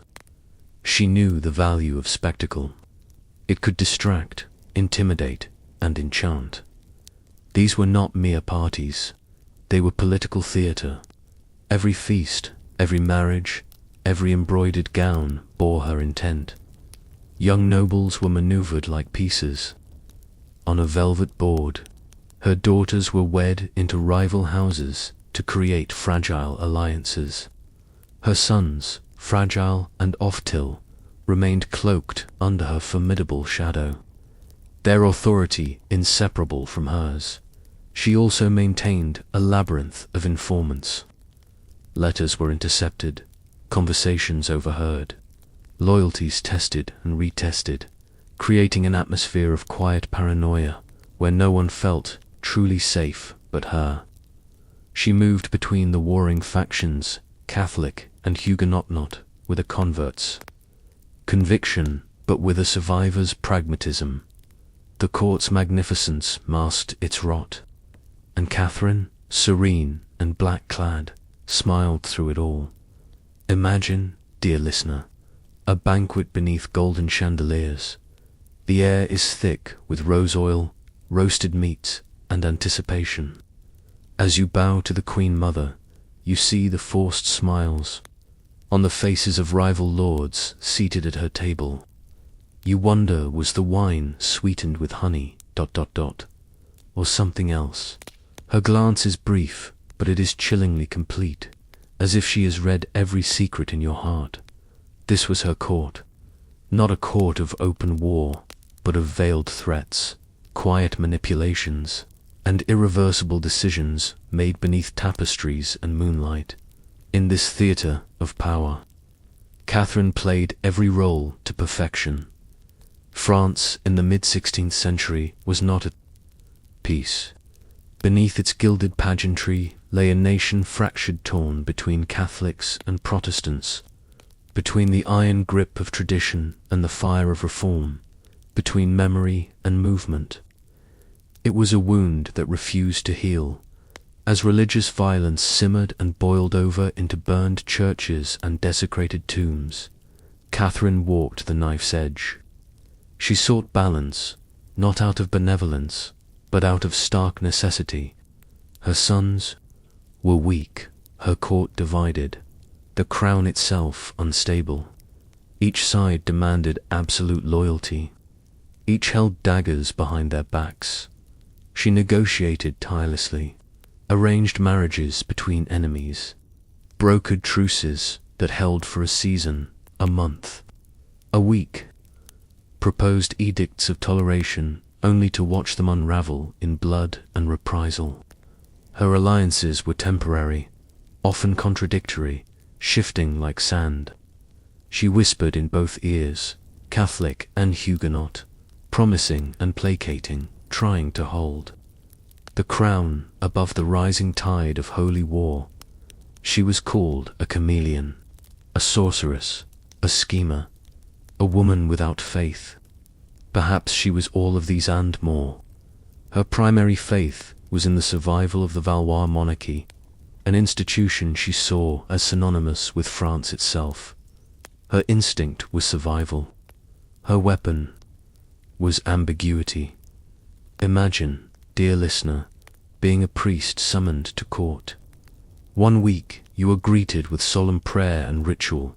The next, your Huguenot rival speaks at the Queen's table, treated with respect. You leave utterly unsure who she supports. You leave knowing only that this uncertainty is her design, and that she has already decided your fate. Catherine's France was a house of mirrors, reflecting endless possibilities and dangers, and in every reflection she stood impossibly calm. It began with a wedding, a fragile, desperate hope for peace. In August of 1572, the great Huguenot leader Henry of Navarre came to Paris to wed Catherine's daughter, Marguerite. It was meant to be a union of faiths, a symbol of a healed nation. The city brimmed with banners, music, and a suffocating tension. Huguenots and Catholics shared space uneasily, their forced smiles as thin as blades, their knives never far from reached out. Then, days after the ceremony, came the blood. Under the shadow of night, the great bells of Paris began to toll our signal. Doors splintered. Swords flashed in the torchlight. What began as a targeted assassination attempt on Admiral Coligny, a powerful Protestant leader, spiraled into a frenzy of citywide chaos. Over the course of several days, Paris drowned in its own people's blood. Men were dragged from their beds and butchered in the streets. Women and children leaped from windows rather than face what came with the torchlight. The stench of blood mingled with the late summer air. The Seine ran red with bodies. The massacre spread beyond the capital, like smoke on the wind, carried by rumor, righteousness, and fear. Catherine was there, in the heart of the Louvre. Some say she ordered it, a monstrous act of political cleansing. Others believed she merely allowed it, losing control of a fire she had helped to spark. Her expression, as recorded by witnesses, never faltered. Calm, cold, composed. Imagine, dear listener, being a servant in the Louvre that night. You hear the screams rise from the streets below like a chorus of the damned. The silence that follows is even worse. You pass the Queen Mother in the hall, her hands folded, her black silk gown absorbing the light, her eyes unreadable. You wonder if the bells toll for peace or punishment, for God or for the crown. The St. Bartholomew's Day massacre would mark Catherine's name in history. Like a bloodstain on white silk, the fulcrum on which her entire legacy would turn. Forever vivid, forever debated. And though the slaughter eventually ended, the silence it left behind echoed for years. After the massacre, the music in Catherine's court softened. Feasts grew quieter. Laughter, when it came, was thin and brittle. Her sons sat on thrones of unrest. Francis, then Charles, then her last and most complex son, Henry, each one more frail, more lost, more haunted than the last, each one a ghost before his time. She ruled through them, around them, behind them. But the blood spilled during those August nights had changed the tone of her reign. The mask of benign spectacle had slipped. Revealing the cold face of necessity, the country teetered on the brink of total civil war. Huguenots remembered the slaughter and armed themselves for vengeance. Catholics, still unsatisfied, doubted her faith and her resolve. Foreign powers looked on, circling like vultures, sharpening their ambitions. Catherine's influence remained vast, but the charm had dulled. Now, each decree she made was shadowed by suspicion. Her attempts at diplomacy grew more desperate, more frantic. Her eyes, once sharp with calculation and ambition, now softened with the deep wear of a woman who had fought too many battles and buried too many children. Imagine, dear listener, an aging queen mother sitting beneath a painted ceiling in one of her chateau, holding letters with trembling fingers. The air smells of dried herbs and wood smoke. Her hands, adorned with rings said to hold secrets, are stained not with ink but with memory. Her reflection, caught in polished silver, no longer looks victorious but vigilant, waiting for the next blow to fall. Power, for Catherine, had always come with a cost. But now she counted the toll not just in enemies vanquished, but in sons buried too young, in alliances crumbled to ash, in a realm teetering on the very edge of ruin. And still she endured. As Catherine aged, her legend grew twisted and embroidered, like the very tapestries that hung in her private chambers. She became the Serpent Queen. Courtiers murmured of her poisons, of enchanted rings and cursed books. Conversations were swallowed by the tapestries in her presence. Her genuine interest in the occult, once a private curiosity, became a public source of fear. She was seen consulting Nostradamus, keeping her apothecaries ever close, and locking herself away for hours with tomes no priest would bless. Perhaps she even cultivated this dark mystique, understanding that where respect failed, fear could rule. Some called her a witch, others a political genius, but all agreed. Catherine moved unseen, and when she moved, kingdoms trembled. She became myth even before death claimed her. Painters caught only fragments of her likeness, the severe black dress and the pale, watchful face, but never her essence. Poets wrote verses, veiled in flattery and caution. Her palaces echoed with secrets walls, listening, servants vanishing, and eyes watching from behind every curtain. And yet, to those who looked closely, there was something deeply tragic to a woman who had given everything: her youth, her children, her reputation, to keep a fragile crown balanced on the heads of her failing sons, at the cost of joy, peace, and perhaps even her soul. Imagine, dear listener, that you are a young noble walking the halls of the Chateau de Blois. The air smells of lavender, beeswax, and old smoke. You turn a corner and see her cloaked in black, reading by candlelight. She does not look up, but you feel her notice. You feel the weight of her entire history in that one silent, unnerving moment. Catherine de' Medici had become more than queen, more than mother. She was the shadow of France itself, unseen, but never, ever absent. Catherine de' Medici died in 1589, a queen without a throne, a mother of lost kings, a woman both vilified and venerated to her last breath. France at her death was weary, its religious wars still smouldering. Her sons were gone: Francis, Charles, and finally her beloved, complicated Henry, all carried away by illness, violence, or despair. Her life's great project, her dream of a stable and glorious Valois legacy, had dissolved into dust. But her legacy endured in subtler threads.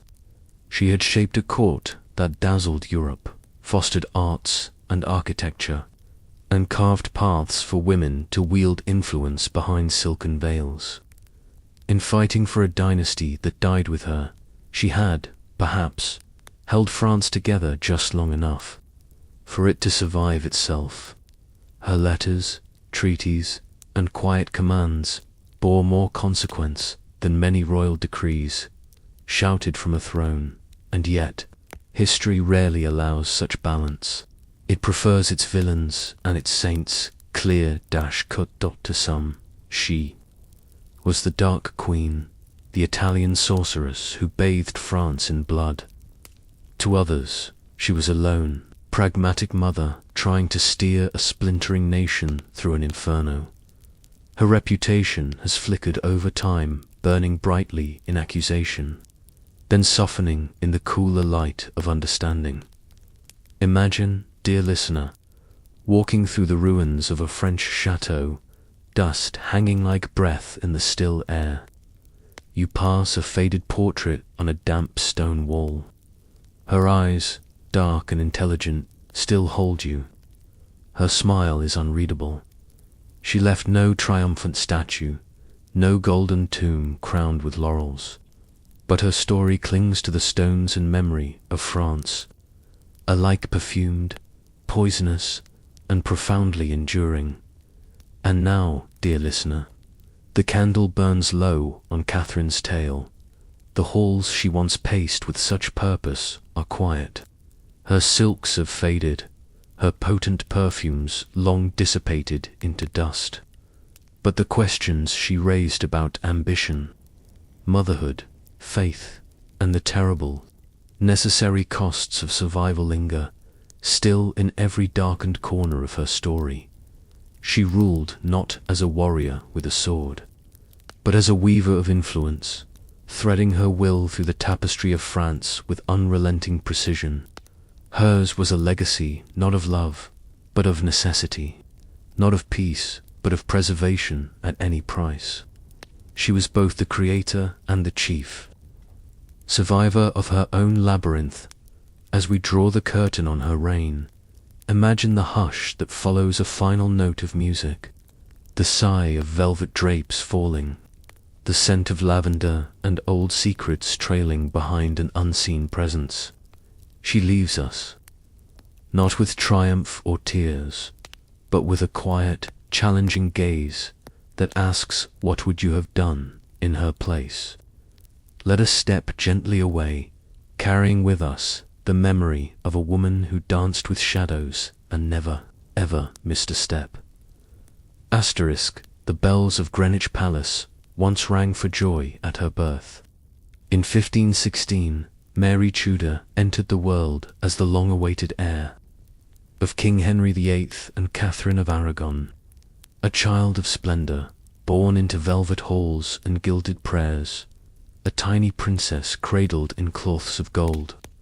For a moment, all of England held its breath, certain that this child, this daughter of two noble houses, was the answer to a dynasty's prayers.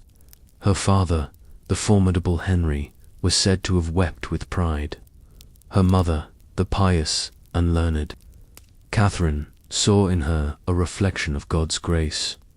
Her nursery was a kingdom in miniature, filled with the scent of beeswax candles and dried lavender. Lutes played soft melodies to soothe her to sleep, and the walls were hung with tapestries depicting saints and heroes. She was taught Latin before she could properly speak English, her small fingers tracing the illuminated letters of prayer books. She learned to play the virginals with a skill that astonished her tutors, her music echoing through the stone corridors, a delicate counterpoint to the boisterous energy of her father's court. She was doted upon, celebrated, a living symbol of Tudor power and divine favour. Yet even in infancy, the shadows gathered. They crept in with the whispers of courtiers, the worried glances of her mother's ladies. The problem was simple, yet insurmountable. Mary was a daughter, not a son. Henry, ever restless for a male heir to secure his fragile dynasty, grew impatient. His love for Catherine, once a grand romance of Christendom, began to curdle into resentment. He looked at Mary, his bright, talented, devoted daughter, and saw not an heir, but a reminder of his failure. He soon cast his eyes elsewhere, toward the sharp wit and dark eyes of Anne Boleyn, when the Pope, caught between the politics of Rome and the demands of an English king, refused to annul his marriage. The king tore England away from its ancient spiritual home. He declared himself supreme head of the church, a seismic act that sent tremors through every parish and every soul in the land. And with that break came the unraveling of Mary's world. The sacred order she had been taught to revere the Pope. The sacraments, the sanctity of her parents' marriage was dismantled before her very eyes. Her mother, Queen Catherine, a woman of unshakable dignity, was dismissed from court. She was sent away, stripped of her title, and forbidden from seeing her only child. The separation was a wound that would never heal for Mary, a constant, aching void. Then the final, most devastating blow fell. She herself was declared illegitimate by an act of Parliament. Her title was revoked. Her household was dissolved. From princess to bastard, from cherished heir to sidelined girl, she watched as Anne Boleyn rose, resplendent and triumphant, crowned queen in the very abbey where Catherine had been consecrated. She watched as new queens Jane Seymour and of Cleves, Catherine Howard, Catherine Parr passed through her father's court like fleeting seasons. Each shift in the king's affections brought new rules, new loyalties, new humiliations. She was forced to sign documents acknowledging her own illegitimacy and her father's supremacy over the church. Acts that felt like a betrayal of her mother, her faith, and her very soul. Yet Mary held fast to her mother's faith. Unwavering, rooted in a world England no longer welcomed, she grew up exiled within her own country, a ghost haunting the edges of a court that wished she would simply disappear. Denied access to her mother, she clung to the few letters that were smuggled between them, words of love and spiritual fortitude that became her lifeline. The ultimate cruelty came when she was forced to serve her infant half-sister, Elizabeth, the daughter of the woman she saw as a usurper.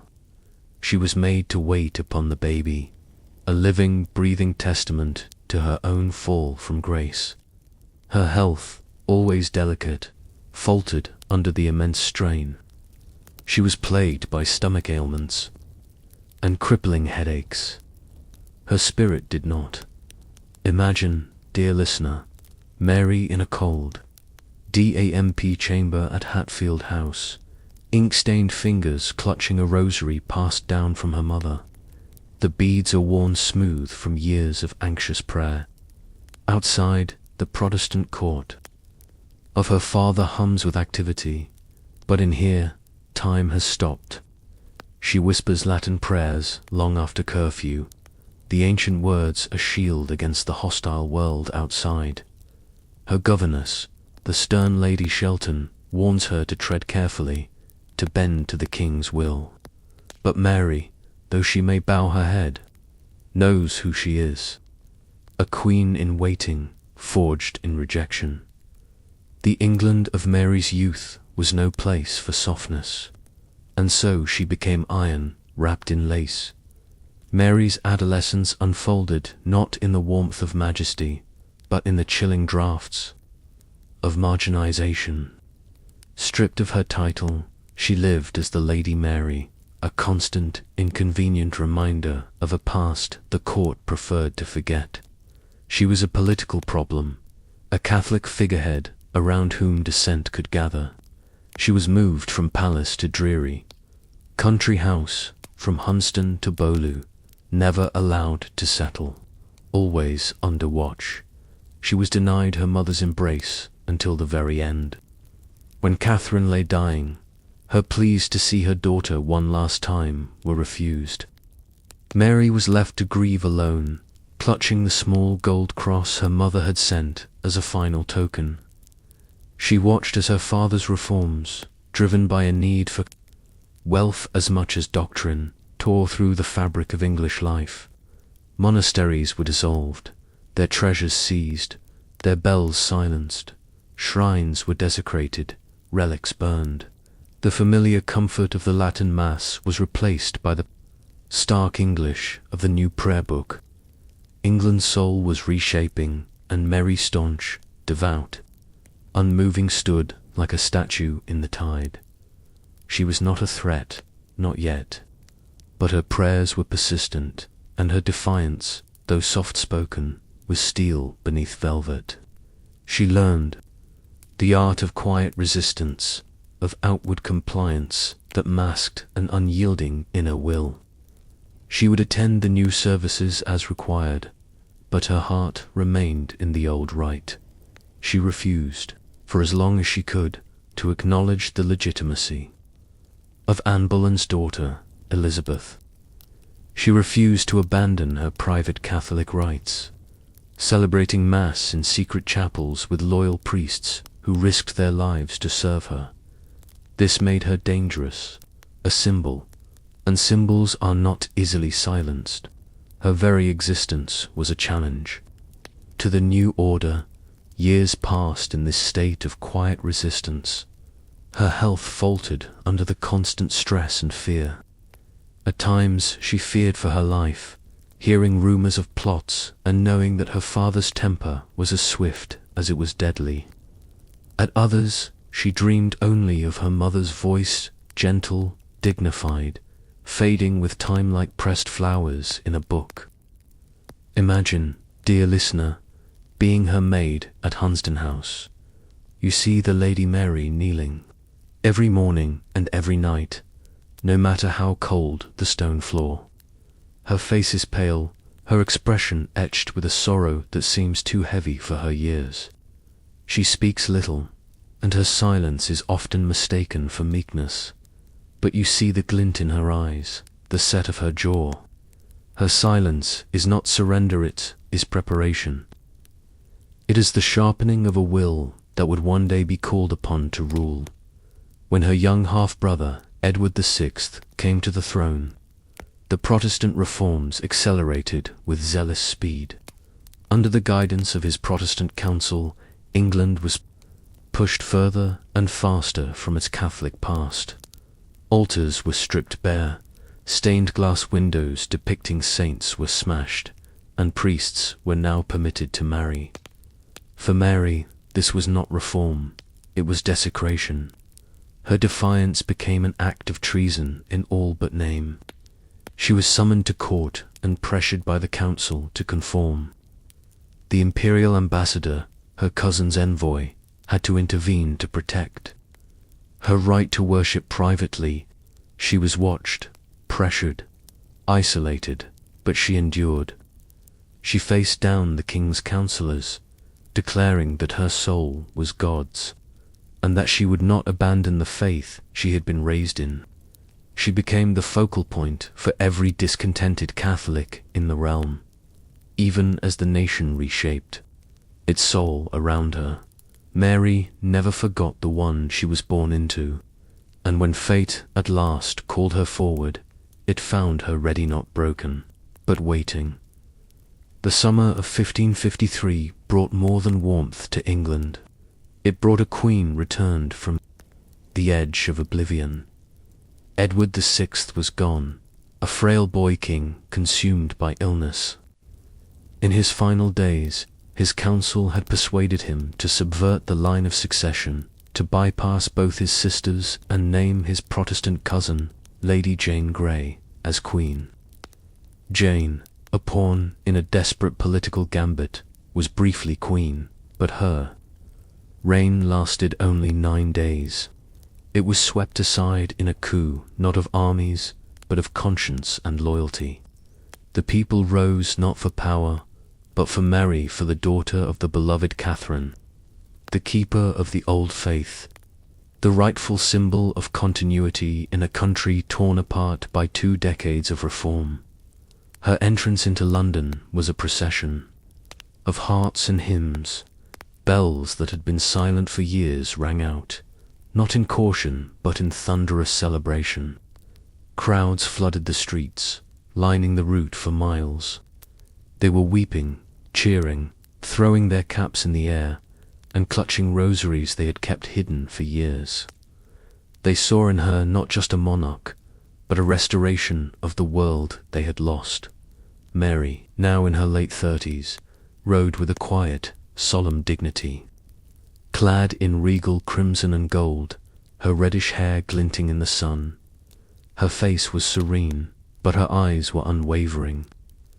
The path she had waited decades to walk was now beneath her horse's hooves, strewn with petals and prayers.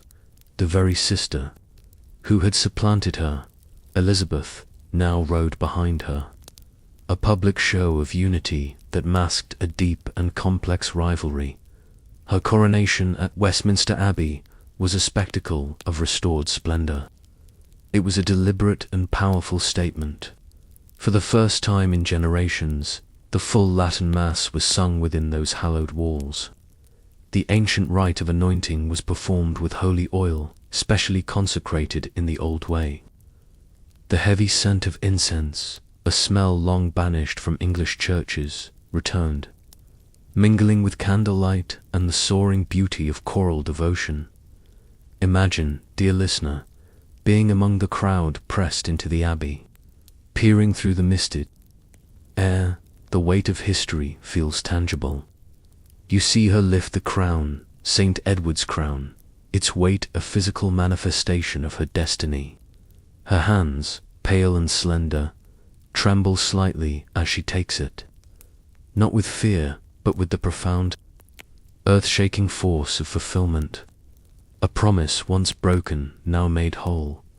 But power, once held, is not always kind, and Mary's throne, though born of a nation's hope, would soon become a seat of reckoning, soon after her coronation. Having begun the work of restoring the old religion, Mary turned her eyes toward Spain, the heartland of Catholic power. Philip, son of the Holy Roman Emperor Charles V, was her proposed marcher union of Catholic crowns, a political and spiritual bond to secure her faith and fortify her realm against the Protestant tide. But England did not rejoice. The people who had cheered her accession now murmured of foreign rule. They spoke of Spanish fleets in English harbours, of English policy being dictated from Madrid, of their queen becoming a pawn in the great game of European politics. They feared the Spanish Inquisition, the cold austerity of the Spanish court, and a king who did not speak their language. Mary saw more, a shared, unshakable belief, a promise of Catholic heirs to secure the succession, a powerful partner in her divine mission to bring England back to God. She brushed aside the concerns of her council and the grumbling of her people. She married him by proxy and then in person at Winchester Cathedral in 1554. He was younger by 11 years. A man of duty rather than affection, his manner reserved and cold. Their wedding was lavish, the tapestries heavy with gold thread, the feast a display of royal magnificence, but there was little warmth. Even in celebration, there was an unmistakable distance between them. Philip was dutiful, correct, but his gaze was often elsewhere. Parliament resisted the union fiercely, passing a marriage treaty that strictly limited Philip's power and ensured he could not make claim to the throne if Mary died childless. Protesters, stirred by anti-Spanish sentiment, grumbled in taverns and pulpits, culminating in Wyatt's rebellion, a dangerous uprising that sought to depose her. And Mary, once the beloved choice of the people, began to feel the shift. Adoration dulled to suspicion. The queen who had risen on the prayers of the people now ruled amid a wary and sometimes hostile silence. Imagine, dear listener, a palace maid lighting the candles in the royal couple's private chambers. The air is thick with formality. Philip barely speaks, his Spanish attendants murmuring in a language few at court understand. Mary watches him from behind her veil, her expression a mixture of hope and apprehension. The flame of the candle flickers in a draught. The silence deepens, becoming a chasm between them. Still, she believed in the match not for love, which she perhaps knew she would never have. but for legacy. But it was not to be. No heir came, only shadows. Mary had returned to the Latin Mass. She had married a Catholic prince. Now, with her realm and her dynasty seemingly secure, she turned her gaze upon the heresy that, in her eyes, had poisoned the soul of her kingdom for a generation. She saw Protestantism not as a different interpretation of faith, but as a cancerous growth, a rebellion against God himself that had damned countless souls. She would save England or she would cleanse it. Her government, with the full backing of Parliament, restored papal authority and systematically outlawed Protestant practices. But restoration alone was not enough. To her and her counsellors, the root of the problem lay with the heretics themselves, the preachers, the printers, the stubborn believers who refused to return to the old fold, those who resisted, who preached the new faith in secret or refused to recant their beliefs, faced interrogation, imprisonment, and then, for many, the flame.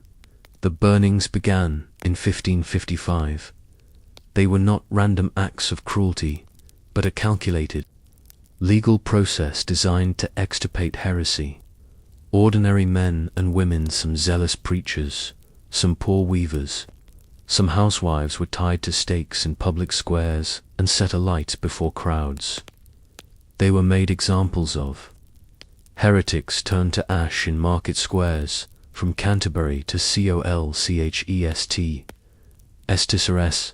Mary did not watch these executions, but she sanctioned every one. She received detailed reports and believed with every fibre of her being in their terrible righteousness. This was not murder, it was divine justice. It was a surgeon's knife, cutting away a diseased limb to save the body. She prayed not for cruelty, but for repentance even, at the last moment, at the foot of the pyre. She prayed for their souls, through flame if need be. Imagine, dear listener, the quiet before such an event in a provincial town square. A smithy hammering the iron collar that will hold the condemned in place. A mother holding her child's hand tightly as the crowd gathers, her face a mask of fear and fascination. The smell of damp straw and faggots piled at the base of the stake. It is a spectacle of state power, but also a deeply personal moment. A final, terrible faith. Word of the executions spread, carried by pamphlets and hushed whispers. Some came in horror, others in morbid fervor. The flames, once a symbolic threat, now clung to Mary's name like smoke.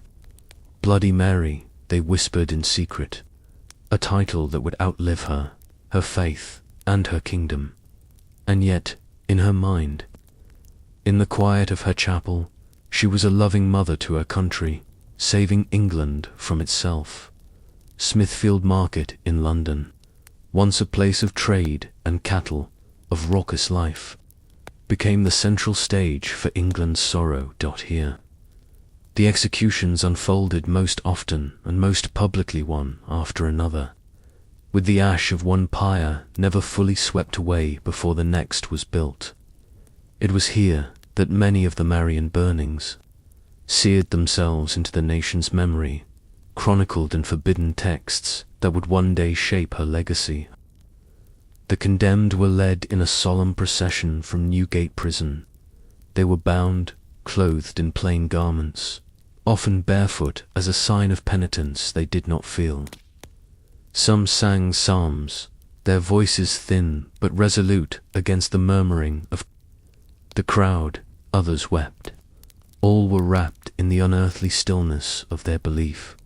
Among them were names later etched into the Protestant martyrology: Hugh Latimer and Nicholas Ridley. Two bishops burned back to back in Oxford, with Latimer crying out, "Be of good comfort, Master Ridley, and play the man. We shall this day light such a candle, by God's grace, in England, as I trust shall never be put out." The former Archbishop, Thomas Cranmer, who had annulled her mother's marriage, recanted his Protestantism under duress, then recanted his recantation at the stake, thrusting the hand that signed the document into the fire first. But many more went unrecorded: weavers, carpenters, midwives, and apprentices, people with stories, families, and fears now lost to the smoke. Crowds gathered, not always in support, but often in fear or grim obligation. Some prayed for the souls of the condemned, some cried out in horror, others watched in a hardened, watchful quiet. The Queen's justice left no corner of the public imagination untouched. Mary did not appear at Smithfield, but her seal was on every writ of execution. Her conscience, though perhaps troubled by the necessity, was unshaken in its conviction. She believed this terrible fire was God's light, that these deaths, however grim, were the necessary toll for salvation. Imagine, dear listener, being a child in that square, holding your father's hand, peering over the shoulders of the crowd. The heat of the flames is a living thing, pushing you back. The smell of singed linen and scorched wood clings to your memory for the rest of your life. And long after the fires go out, you still hear the crackle in your dreams. The fires of Smithfield left no crown unblackened. In time, the celebratory cheers faded. The fires of Smithfield dimmed, and Mary, the Queen, was left with a profound and echoing silence. Her fervent hopes of motherhood had turned to public sorrow and private humiliation. Twice she believed she was pregnant, her belly swelling, the court preparing for the birth of a Catholic heir. But they were phantom pregnancies, likely the symptoms of the illness that would eventually kill her. They stirred cruel rumors and mocking ballads. Her marriage, cold and distant, left her more isolated than ever. Philip, seeing no heir and growing bored with England, returned to Spain to manage his own vast empire. Though his absence was diplomatic, the wound it left was personal and deep. The court grew sombre, mirroring the Queen's own melancholic state. A final, devastating blow came with the loss of Calais, England's last foothold on the continent, to the French. It was a national humiliation for which she was blamed.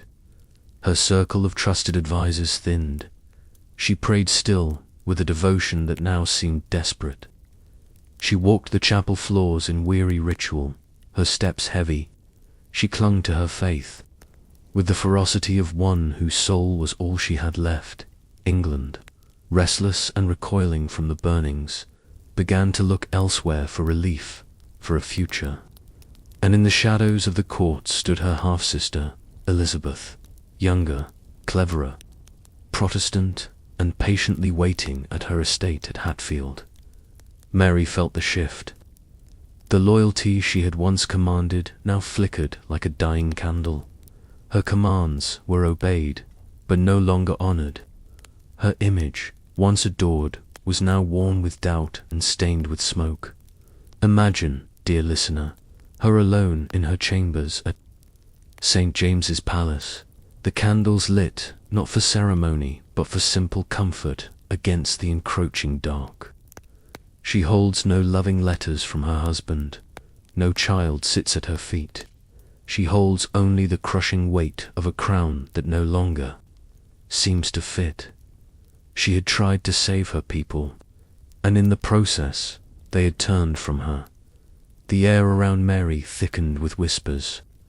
Courtly smiles masked wary glances. Her council, once united in their support, grew colder, more calculated. Their eyes were drifting not toward her throne, but toward the rising figure of Elizabeth at Hatfield. Elizabeth, her sister, her rival, her opposite, her heir presumptive, Protestant, poised, and increasingly popular. Every day, her name passed more often between lips, behind fans, and in folded, clandestine letters. She was the future, and Mary was the past. Mary felt it in the way foreign ambassadors hesitated before speaking, their reports now equally concerned with the health of the Queen and the disposition of her successor. She felt it in how the nobility grew quiet and watchful when she entered a room. She saw it in the way the people gathered at the edges of court, their eyes scanning not for her, but for a glimpse of the princess. Plots were rumored, real and imagined. Letters were intercepted. Some radical Protestants sought to remove Mary entirely and place Elizabeth on the throne. Others merely waited, sharpening their political intentions with patience. Mary saw treason in every shadow and, perhaps, at times, she was not wrong. She tightened her grip. She had Elizabeth briefly imprisoned in the Tower after Wyatt's rebellion, a terrifying echo of her own past. She arrested suspected dissenters and increased surveillance at court, but none of it could stop the undercurrent. The nation was turning, like a great ship changing course in a slow, inexorable tide. Imagine, dear listener, walking past her guards in the corridors of the palace. They are more alert now, more weary, their hands never far from the hilts of their swords. Inside, the Queen sits beneath a heavy canopy of state, but her posture speaks of profound strain, not strength. The silence around her is not peaceful. It is heavy with unspoken thoughts and thwarted hopes. Mary ruled still, but now she ruled in dread. Mary's final days were quiet, spent behind the palace walls of St. James's, as grey and sombre as the November skies that pressed low over London. Her health, long fragile, had given way at last. She coughed blood. Her body was swollen and racked with pain. The prayers she had once whispered with fierce defiance now fell from cracked lips in a private, weary desperation. She knew, deep down, that her mission had failed. There was no Catholic heir to carry on her work. There had been no great, lasting Catholic revival. Her people had not returned to the embrace of Rome with open arms. They had recoiled, been burned, or had simply buried their old faith in silence, waiting for the storm to pass. Philip, her husband king, had long since returned to Spain, his letters growing cold and few. The council no longer feared her. They merely waited, making their careful preparations for the transfer of power. They were already paying court to the woman at Hatfield, and Mary, once the burning flame of England's Catholic faith, flickered in her own shadow in a final act of duty to her kingdom. She formally named her sister Elizabeth as her successor. There was no fight left, no fire, only the soft, crushing weight of regret. She is said to have remarked, "When I am dead and opened, you shall find Calais lying in my heart." Imagine, dear listener, her lying in her grand bed in a dimly lit chamber at St. James's Palace. The rich tapestries on the walls hang limp and colourless in the gloom. Rain taps a dreary rhythm against the leaded glass panes. Her ladies move gently, whispering, their faces etched with pity. The smell of medicinal herbs and damp wool fills the room. She turns her face to the walnut in shame, but in a final, profound silence. Mary Tudor died on November 17th, 1558, believing to her last breath that she had done God's will. But whether God had smiled upon her work or wept at its cost, we cannot know. Mary Tudor was laid to rest in Westminster Abbey, beneath the same vaulted arches where she had once been crowned with such hope. In a final, ironic twist of history, she was eventually interred in the same tomb as Elizabeth's two sisters, two queens, two irreconcilable symbols of a fractured faith and a divided nation, united only in death. Yet even in death, Mary found no lasting peace. History, like fire, consumes what it cannot reconcile. Her name became legend not for her governance, her courage, or her devotion, but for the flame. Bloody Mary, a ghost invoked beside candlelight, a caricature in schoolbooks. Stripped of nuance, remembered not as a daughter, a wife, or a sovereign, but as a monstrous warning. The complexities of her faith and the tragedy of her circumstances were burned away, leaving only the stark image of the pyre. But beyond the myth, beyond the smoke, stands a woman flawed, fervent, and faithful to the very end. She did not seek cruelty for its own sake, but pursued a terrible kind of conviction. And in her desperate, unyielding quest to save souls, she ultimately lost the hearts of her people. Her reign was brief, only 5 years. Her shadow long and dark. Imagine, dear listener, the London sky on the day of her burial, cold, still. A hush falls over the city as bells toll for a queen both mourned and maligned. Somewhere in the crowd, a child watches the procession, not understanding the politics or the theology, only remembering the heat and the light of a fire, and the profound hush that always followed. Ashes settle, and from them stories rise. In the 9th century forests of Eastern Europe, where the silver trunks of birch trees whispered of ancient rites and the long, mournful calls of wolves under a sliver of a moon spoke of hunger and of hunt, there rose a widow whose wrath would burn far beyond her own generation, seeding the very soil with its memory. This was the land of the Rus, a sprawling, untamed world of dense woods, wide rivers that served as highways, and rough-hewn fortresses that stood as islands of order in a sea of primal chaos. It was a world governed by the axe, the oar, and the sword, where gods demanded blood and men gave it willingly. Olga of Kiev, wife of the Grand Prince Igor, was not born to rule.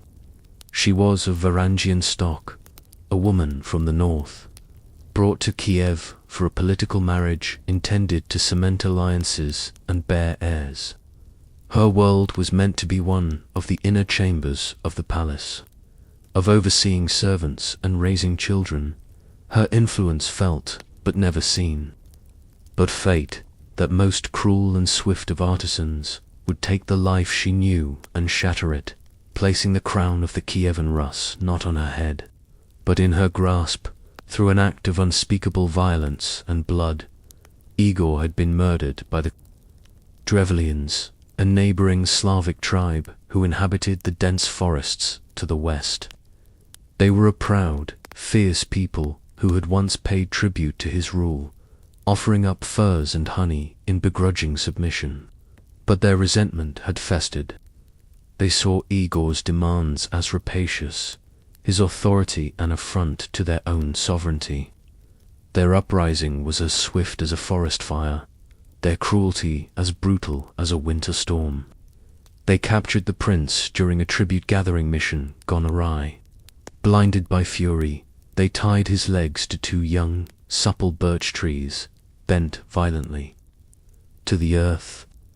When the trees were released, they sprang back with ferocious power, and his body was torn asunder. It was not merely a killing. It was a statement, a grotesque spectacle of defiance, meant to echo through the forests and strike fear into the heart of Kiev. The news reached Olga in a quiet, dreadful Russia single messenger, his face pale beneath a mask of mud and sweat, his tunic torn, his horse lathered and trembling. He stumbled into the great hall of the palace, a space that smelled of wood smoke, beeswax, and damp wool, and fell to his knees, out of breath, his eyes wide with a fear that seemed to have hollowed him out from the inside. The assembled court froze, the low hum of conversation ceasing as if a switch had been thrown. All eyes turned to the queen. She did not wail. She did not collapse into a storm of grief as the other women in the hall began to keen softly. She sat perfectly still upon her carved wooden seat, her hands resting in her lap. She listened to the messenger's broken, gasping words, her expression a mask of chilling composure. And then, when the terrible tale was finished, she stood. The movement was slow, deliberate, and in that simple act of rising, a transformation occurred. The wife was gone. The widow remained, but something else, something harder and colder, was born in her place. As regent for her son, Sviatoslava, boy of only 3, still more concerned with wooden toys than with matters of Statolga, was expected to hold the line, to be a placeholder until a man could rule. The Bozhars, the powerful nobles of Kiev, watched her with calculating eyes, expecting weakness, anticipating a power vacuum they could exploit. She was expected to bow, perhaps, to the Drevlian offer of peace or worse, of marriage to their own Prince Mal, the very man who had orchestrated her husband's slaughter. Such a union would be a final humiliation, an absorption of Kiev's power into their own. But this widow did not fold into the soft fabric of grief. She rose from it, cloaked not in mourning black, but in a resolve as sharp and unyielding as forged steel. Imagine, dear listener, Olga pacing the cold stone floors of her private chambers as the first grey light of dawn seeps through the narrow windows of the palace. The air is thick with the smell of tallow candles and the faint, lingering scent of last night's fire. Her hands are clasped tightly behind her back, not in sorrow or prayer, but in intense, furious thought. Each step is a measure, each turn a calculation. She is not mourning a husband, she is plotting the annihilation of an enemy. Every candle around her seems to flicker with her own restrained fury, casting dancing shadows on the tapestries that depict hunts and battles, scenes of violence that now seem like a prelude to her own awakening. She summons her most loyal advisers, her voice low and even, betraying none of the fire within. She orders preparations. She receives the first Drevlian ambassadors, the architects of her husband's demise, with a cool, disarming courtesy. And in that moment, as she inclines her head and offers them refreshment, the veil of her deception falls perfectly into place, over the raw wound of her vengeance. She speaks sweet words of consideration. She promises gracious hospitality, and all the while her mind is already sharpening the blade, choosing the ground.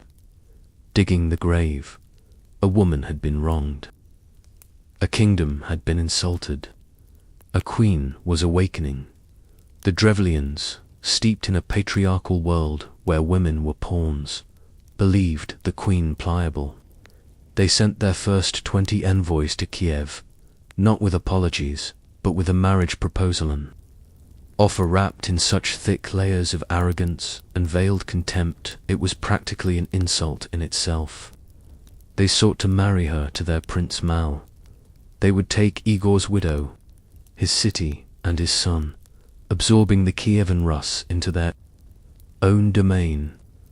They saw her as a grieving, frightened woman, alone and without recourse. They thought her desperate for an alliance that would secure her son's future. They were profoundly, catastrophically wrong. Olga greeted them with a warmth that was as brilliant as it was false. She welcomed them not as conquerors or usurpers, but as honored guests whose proposal she would consider with the gravity it deserved. "Your words are pleasing to me," she is said to have told them, her eyes holding theirs. "Indeed, I cannot now escape my husband's tomb, but I desire to honor you tomorrow in the presence of my people." The Drevlian envoys were flattered. They were relieved. They mistook her civility for surrender, her grace for weakness. She arranged. for them to be carried in their own boats through the streets of Kiev the next morning, a high honor reserved for heroes and kings. They would be borne upon the shoulders of her people, she told them, a grand gesture of respect. A royal procession, they believed, a public acknowledgement of their new status.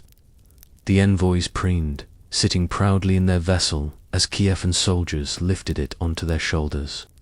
The procession moved slowly through the city, the Drevlians smiling condescendingly at the silent crowds who lined the path.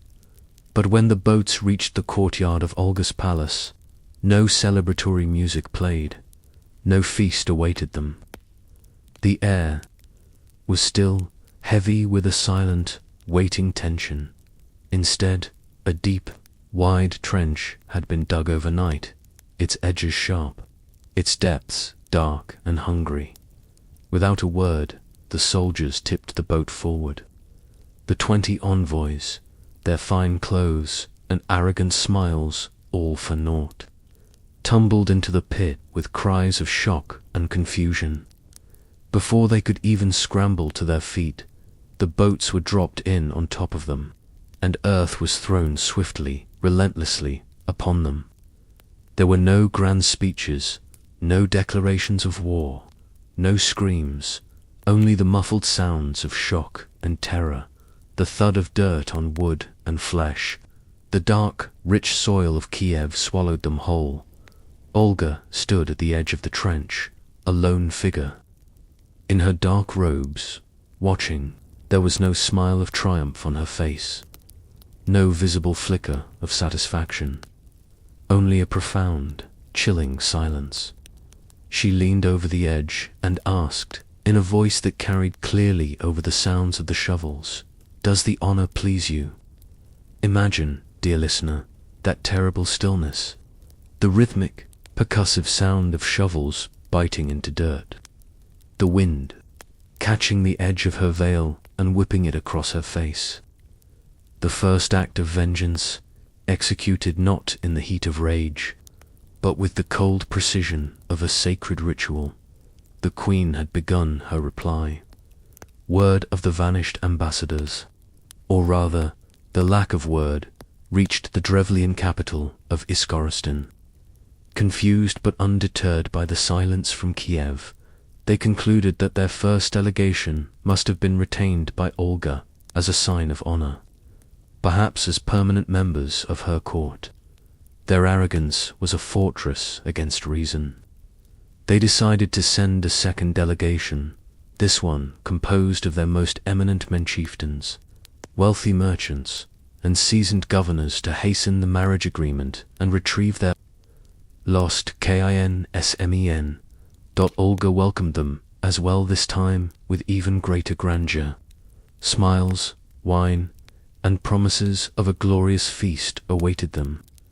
The tables in the great hall were laid with roasted boar, sweetened breads, smoked fish, and countless jugs of honeyed mead, a potent brew that could fell a man faster than a sword. Her voice was soft as she moved among them, a perfect hostess. Her manners were flawless, her gaze direct and welcoming. She bade them drink deeply, to cleanse the dust of the road from their throats and to warm their hearts after their long journey. They did. They toasted her beauty, her wisdom, her future as their queen.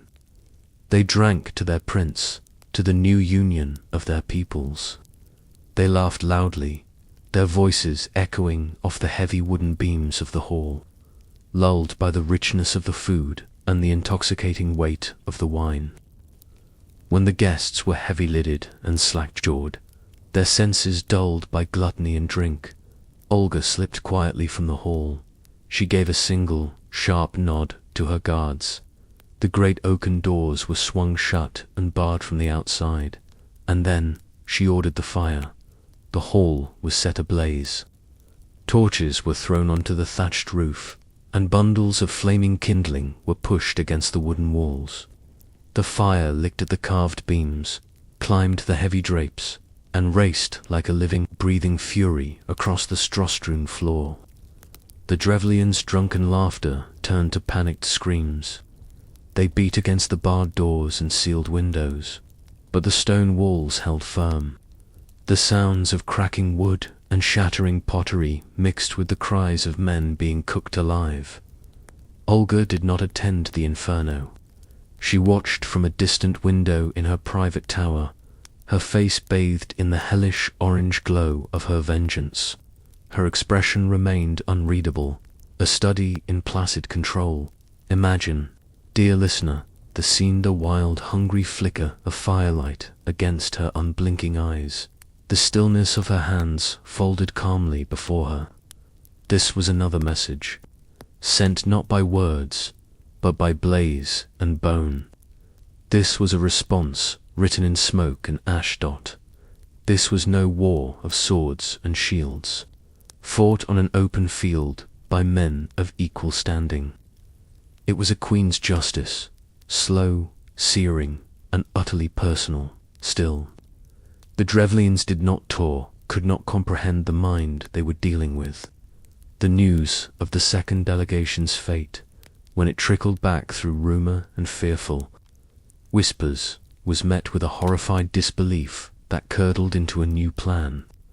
They reasoned that Olga must be a creature of immense and terrible piety, that her pagan gods required these sacrifices before she could remarry. They must appease her, they thought, so they sent a third delegation, bearing greater ceremony, expecting not violence, but a final, bloody act of diplomacy, perhaps even a plea for forgiveness for their prince's crime. When they arrived, Olga's voice remained pleasant. Her eyes, deep and unreadable, held no hint of the fires she had commanded. She informed them that she was now ready to travel to Iskarostan for the wedding, but first, she wished to hold a funeral feast at her husband's tomb, which lay near their city. She asked that the Drevlians meet her there. But before such a solemn occasion, she insisted, they must be cleansed. She invited them to refresh themselves in a grand bathhouse, specially prepared for their arrival. It was a large, sturdy wooden structure filled with fragrant steam and the scent of pine boughs laid over heated stones. The Drevlian envoys, weary from their travel and eager to please this strange, formidable queen, entered gladly.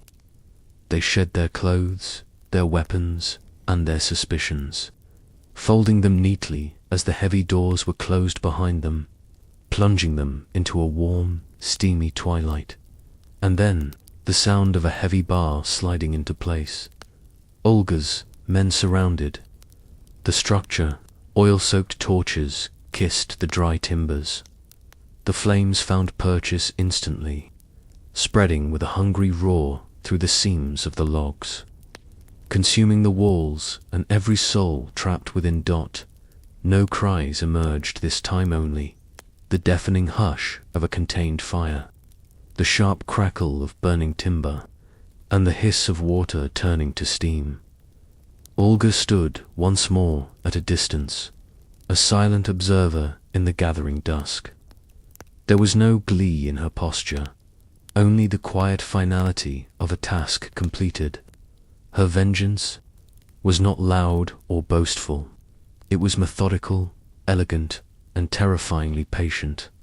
Imagine, dear listener, the cloying scent of pine smoke and something else, something far more sinister, curling into the twilight air. Imagine the chilling realization that mercy, like the warmth of a bathhouse, could be the most insidious trap of all. By now, with 3 delegations vanished into the earth or the air, the Drevlians began to understand. They were not dealing with a grieving widow. They were at war with a demon in queen's clothing. But that understanding did not spare them. It only heightened their terror. Queen Olga marched with her army to the Drevlian stronghold of Iskarostan, the city where her husband's fate had been sealed. It was not a raid for tribute. It was a final, terrible reckoning. The city was besieged. Its people, once emboldened by their prince's violent coup, now trembled behind their high wooden palisades. They had warriors, they had walls, but they had seen what Olga's mind could conjure. Weeks passed in a tense, miserable stalemate. The Kievan army camped outside, a constant, silent threat. Inside, supplies dwindled, and fear grew like a mold. Finally, Olga proposed peace. Her terms were so modest they seemed absurd. She told the besieged citizens that she had avenged her husband enough. Her grief was sated by the blood of their envoys. She claimed she had no desire for further bloodshed or ruinous tribute of honey and furs. She requested only a small, symbolic offering 3 pigeons and 3 sparrows from each household in the city. The Drevlians, desperate for any end to the siege, were overjoyed. A tribute of birds. It was a pittance, a strange but harmless request from a queen who had finally exhausted her rage. They scrambled to oblige. The birds were gathered from rooftops and eaves, their gentle cooing and fluttering a sound of peace and relief. They were handed over to Olga's soldiers, unaware of the fiery fate that awaited them that night. Under the cover of darkness, Olga's soldiers tied a piece of sulphur wrapped in cloth to the leg of each and every bird. They lit the bundles and set the birds loose. Terrified, the pigeons and sparrows did what all birds do at dusk. They flew home. They flew back to their nests in the eaves of houses, in the rafters of barns, into the dry thatched roofs and wooden structures of Iskarostan. And so the city burned not from an assault from without, but from 1,000 tiny betrayals from within. Imagine, dear listener, a quiet evening sky suddenly torn asunder by flame erupting from every rooftop at once. Imagine the chaos, the screams of disbelief turning to raw panic. Mothers rushing their children towards the river, fathers trying to beat back flames with useless blankets. The city's warning bells began to clang, not in warning, but in a chorus of utter despair. Birds, once symbols of peace and the heavens, had been turned into living, flying messengers of ash and ruin. No army could have breached the walls so swiftly, so completely. But Olga did not breach, she consumed. The city fell. The survivors who fled the inferno were met by Olga's waiting soldiers.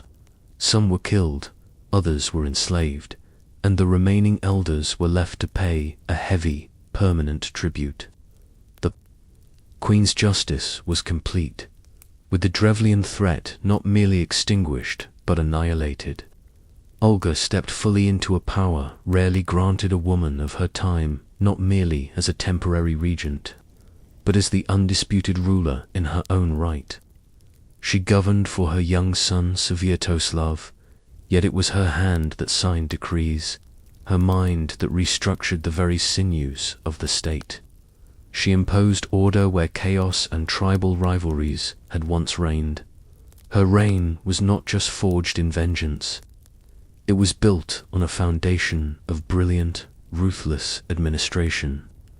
She swept away the old, haphazard system of tribute gathering that had cost her husband his life. She established a network of administrative centers known as pagosti, fixed points where taxes and tribute would be collected systematically and fairly. She curbed the influence of unruly local nobles who had once acted as kings in their own lands. She organized provincial territories into more efficient tax districts, ensuring a steady flow of wealth to Kiev. She ensured loyalty through clarity and land where that failed. Through the lingering memory of her fearsome justice, she did not seek the affection of her people. She did not need it. She commanded their respect, and over time she earned it. Imagine, dear listener, a bright, cold morning in the Kievan Palasaga, seated at a great, rough-hewn wooden table, the winter. Sunlight casting long shadows across rolls of parchment and pools of melted wax. Advisors and boyars speak cautiously, choosing their words with care. Scribes write swiftly, their quills scratching to keep up with her edicts. She listens, her gaze missing nothing, and then she nods once, a small, decisive gesture, and the fate of an entire region changes course. In this woman, the Rus saw not a grieving widow to be pitied, but a sovereign of terrifying precision, of unforgiving memory, and of cold, hard steel. Yet even the hardest iron can be softened, or at least reshaped, by the fires of faith. In her later years, with her kingdom secure and her son growing into a fierce warrior in his own right, Olga looked not only to her earthbound rule, but to a kingdom beyond the sky. She undertook a great journey to Constantinople, the heart of the Eastern Orthodox world. The voyage itself was an epic undertaking, down the Dnieper River and across the Black Sea. For a ruler from a land of wood and fir, the sight of the city must have been breathtaking. A metropolis of marble, mosaic and gold, with towering domes that seemed to scrape the heavens. It was there, in the gilded splendor of the Hagia Sophia, where gold-domed churches stood as monuments to an eternal God, and incenseless hymns welcomed her, that she encountered the Christian faith not just as a political tool, but as a profound personal possibility. She was baptized by the Patriarch of Constantinople himself, the Emperor Constantine VII, a scholar and a ruler who was deeply impressed by her sharp intellect and regal bearing, stood as her godfather. It was a powerful political alliance wrapped in the holy sacrament of baptism. She took the Christian name of Helena, after the emperor's own mother, the first sainted empress. Her return to Kiev marked the beginning of a gentle, quiet transformation. Though the land she ruled remained largely and fiercely pagan, her own son, among the most stubborn resistors, Olga brought back with her crosses, clergy, icons, and a quiet, unshakable conviction. She did not try to force her people into the fold. Her methods had changed. Her mission was not to be accomplished by the sword, but by the seed. She sought to plant belief through example, not by decree, building the first small churches and chapels in Kiev. Imagine, dear listener, a twilight service in a simple wooden chapel, the first of its kind in a land of idols. The air is thick, with the scent of beeswax and the low murmur of Slavic prayers. Candlelight flickers on her veiled face, softening the hard lines carved there by grief and vengeance. Her prayers are spoken not in conquest, but in hope. She had once ruled with fire but sought, now, to leave something softer, something more enduring, behind. The woman who had once buried her enemies alive now buried herself in the sacred words of a new God. Olga stood at the crossroads of two worlds, one steeped in the ancestral gods of Perun and Vels, a world of warrior cults and blood sacrifice, the other shaped by saints, scripture, and the promise of salvation. Her faith deepened, becoming the central pillar of her later life. But the world she governed did not always follow. Her son, Sviatoslav, now a man, held fast to the old ways. He was a warrior to his core, living for the thrill of battle, leading military campaigns that mirrored the brutality of his ancestors. He openly laughed off his mother's piety, calling her Christian priests sorcerers and her faith a distraction from the real business of ruling conquest. Olga, though privately pained by his dismissal, remained undeterred. She could only sow the seeds. It was for God and for future generations to see them grow. She did not wield her new faith as a cudgel, but held it as a candle offered in the encroaching dark of paganism. Still, beneath the Christian grace and the humble prayers, the ember of her first incarnation remained, flickering in the nations. Memory, Olga had not forgotten the blood that had birthed her rule.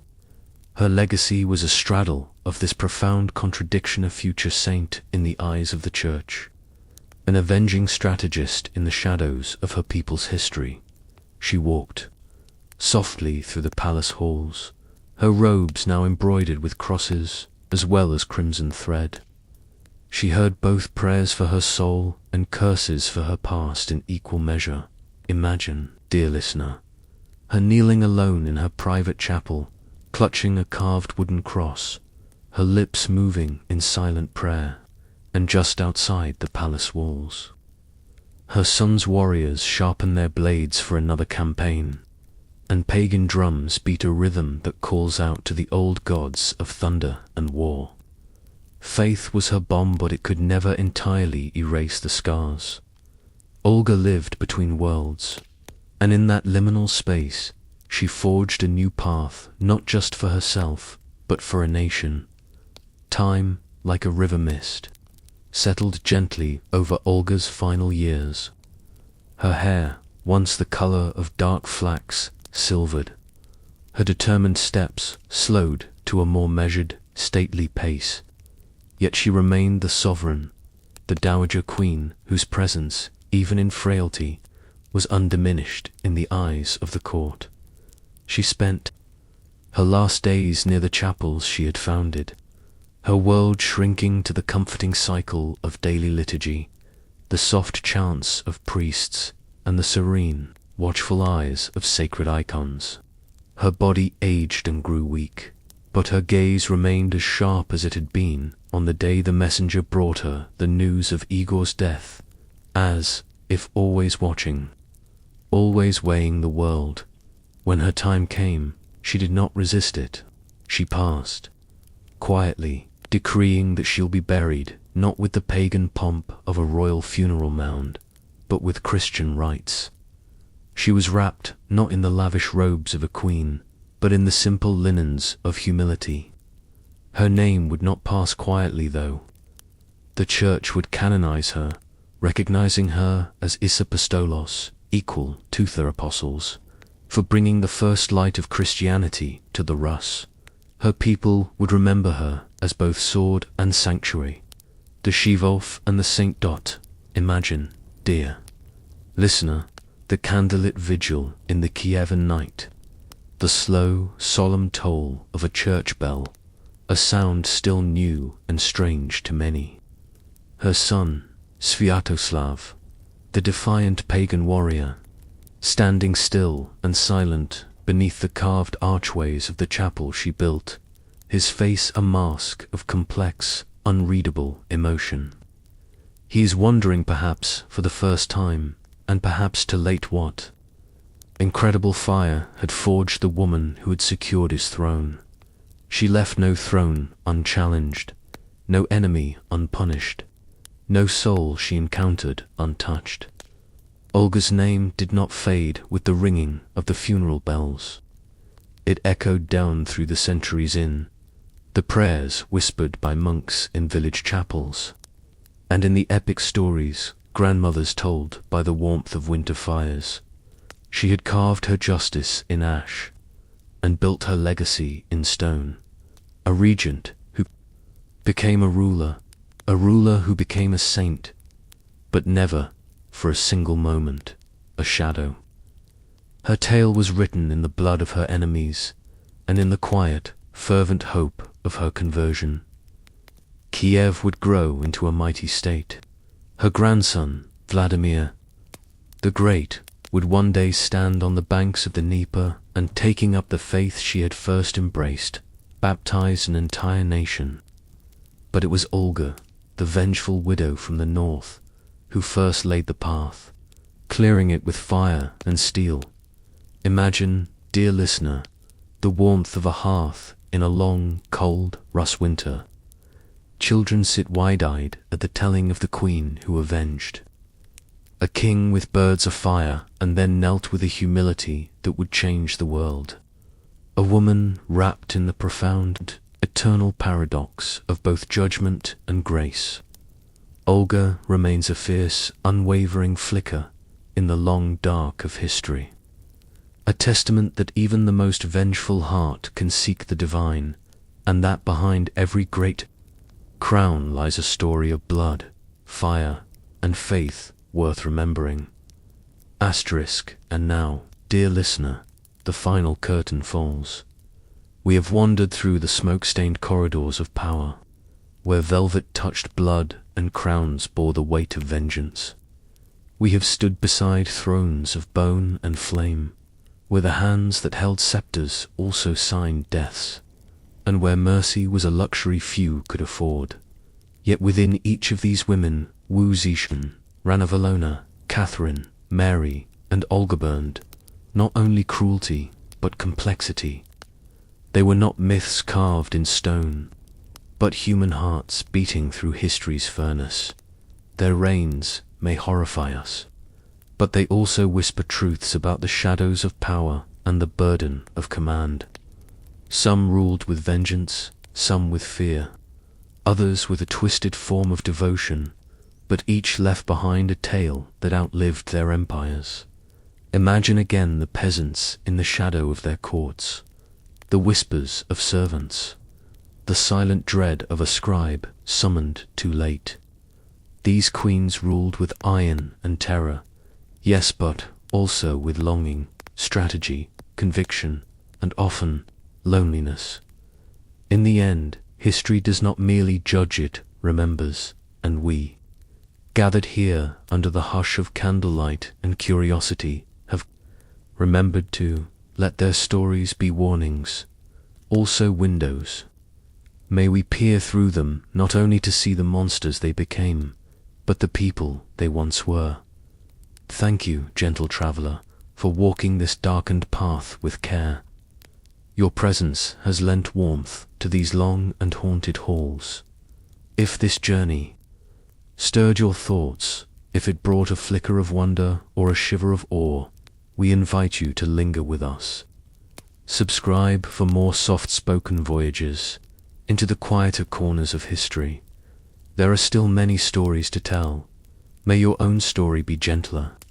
May your power be guided not by fear, but by wisdom.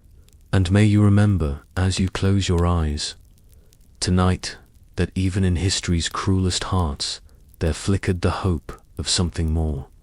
Good night, dear listener. Sleep in peace.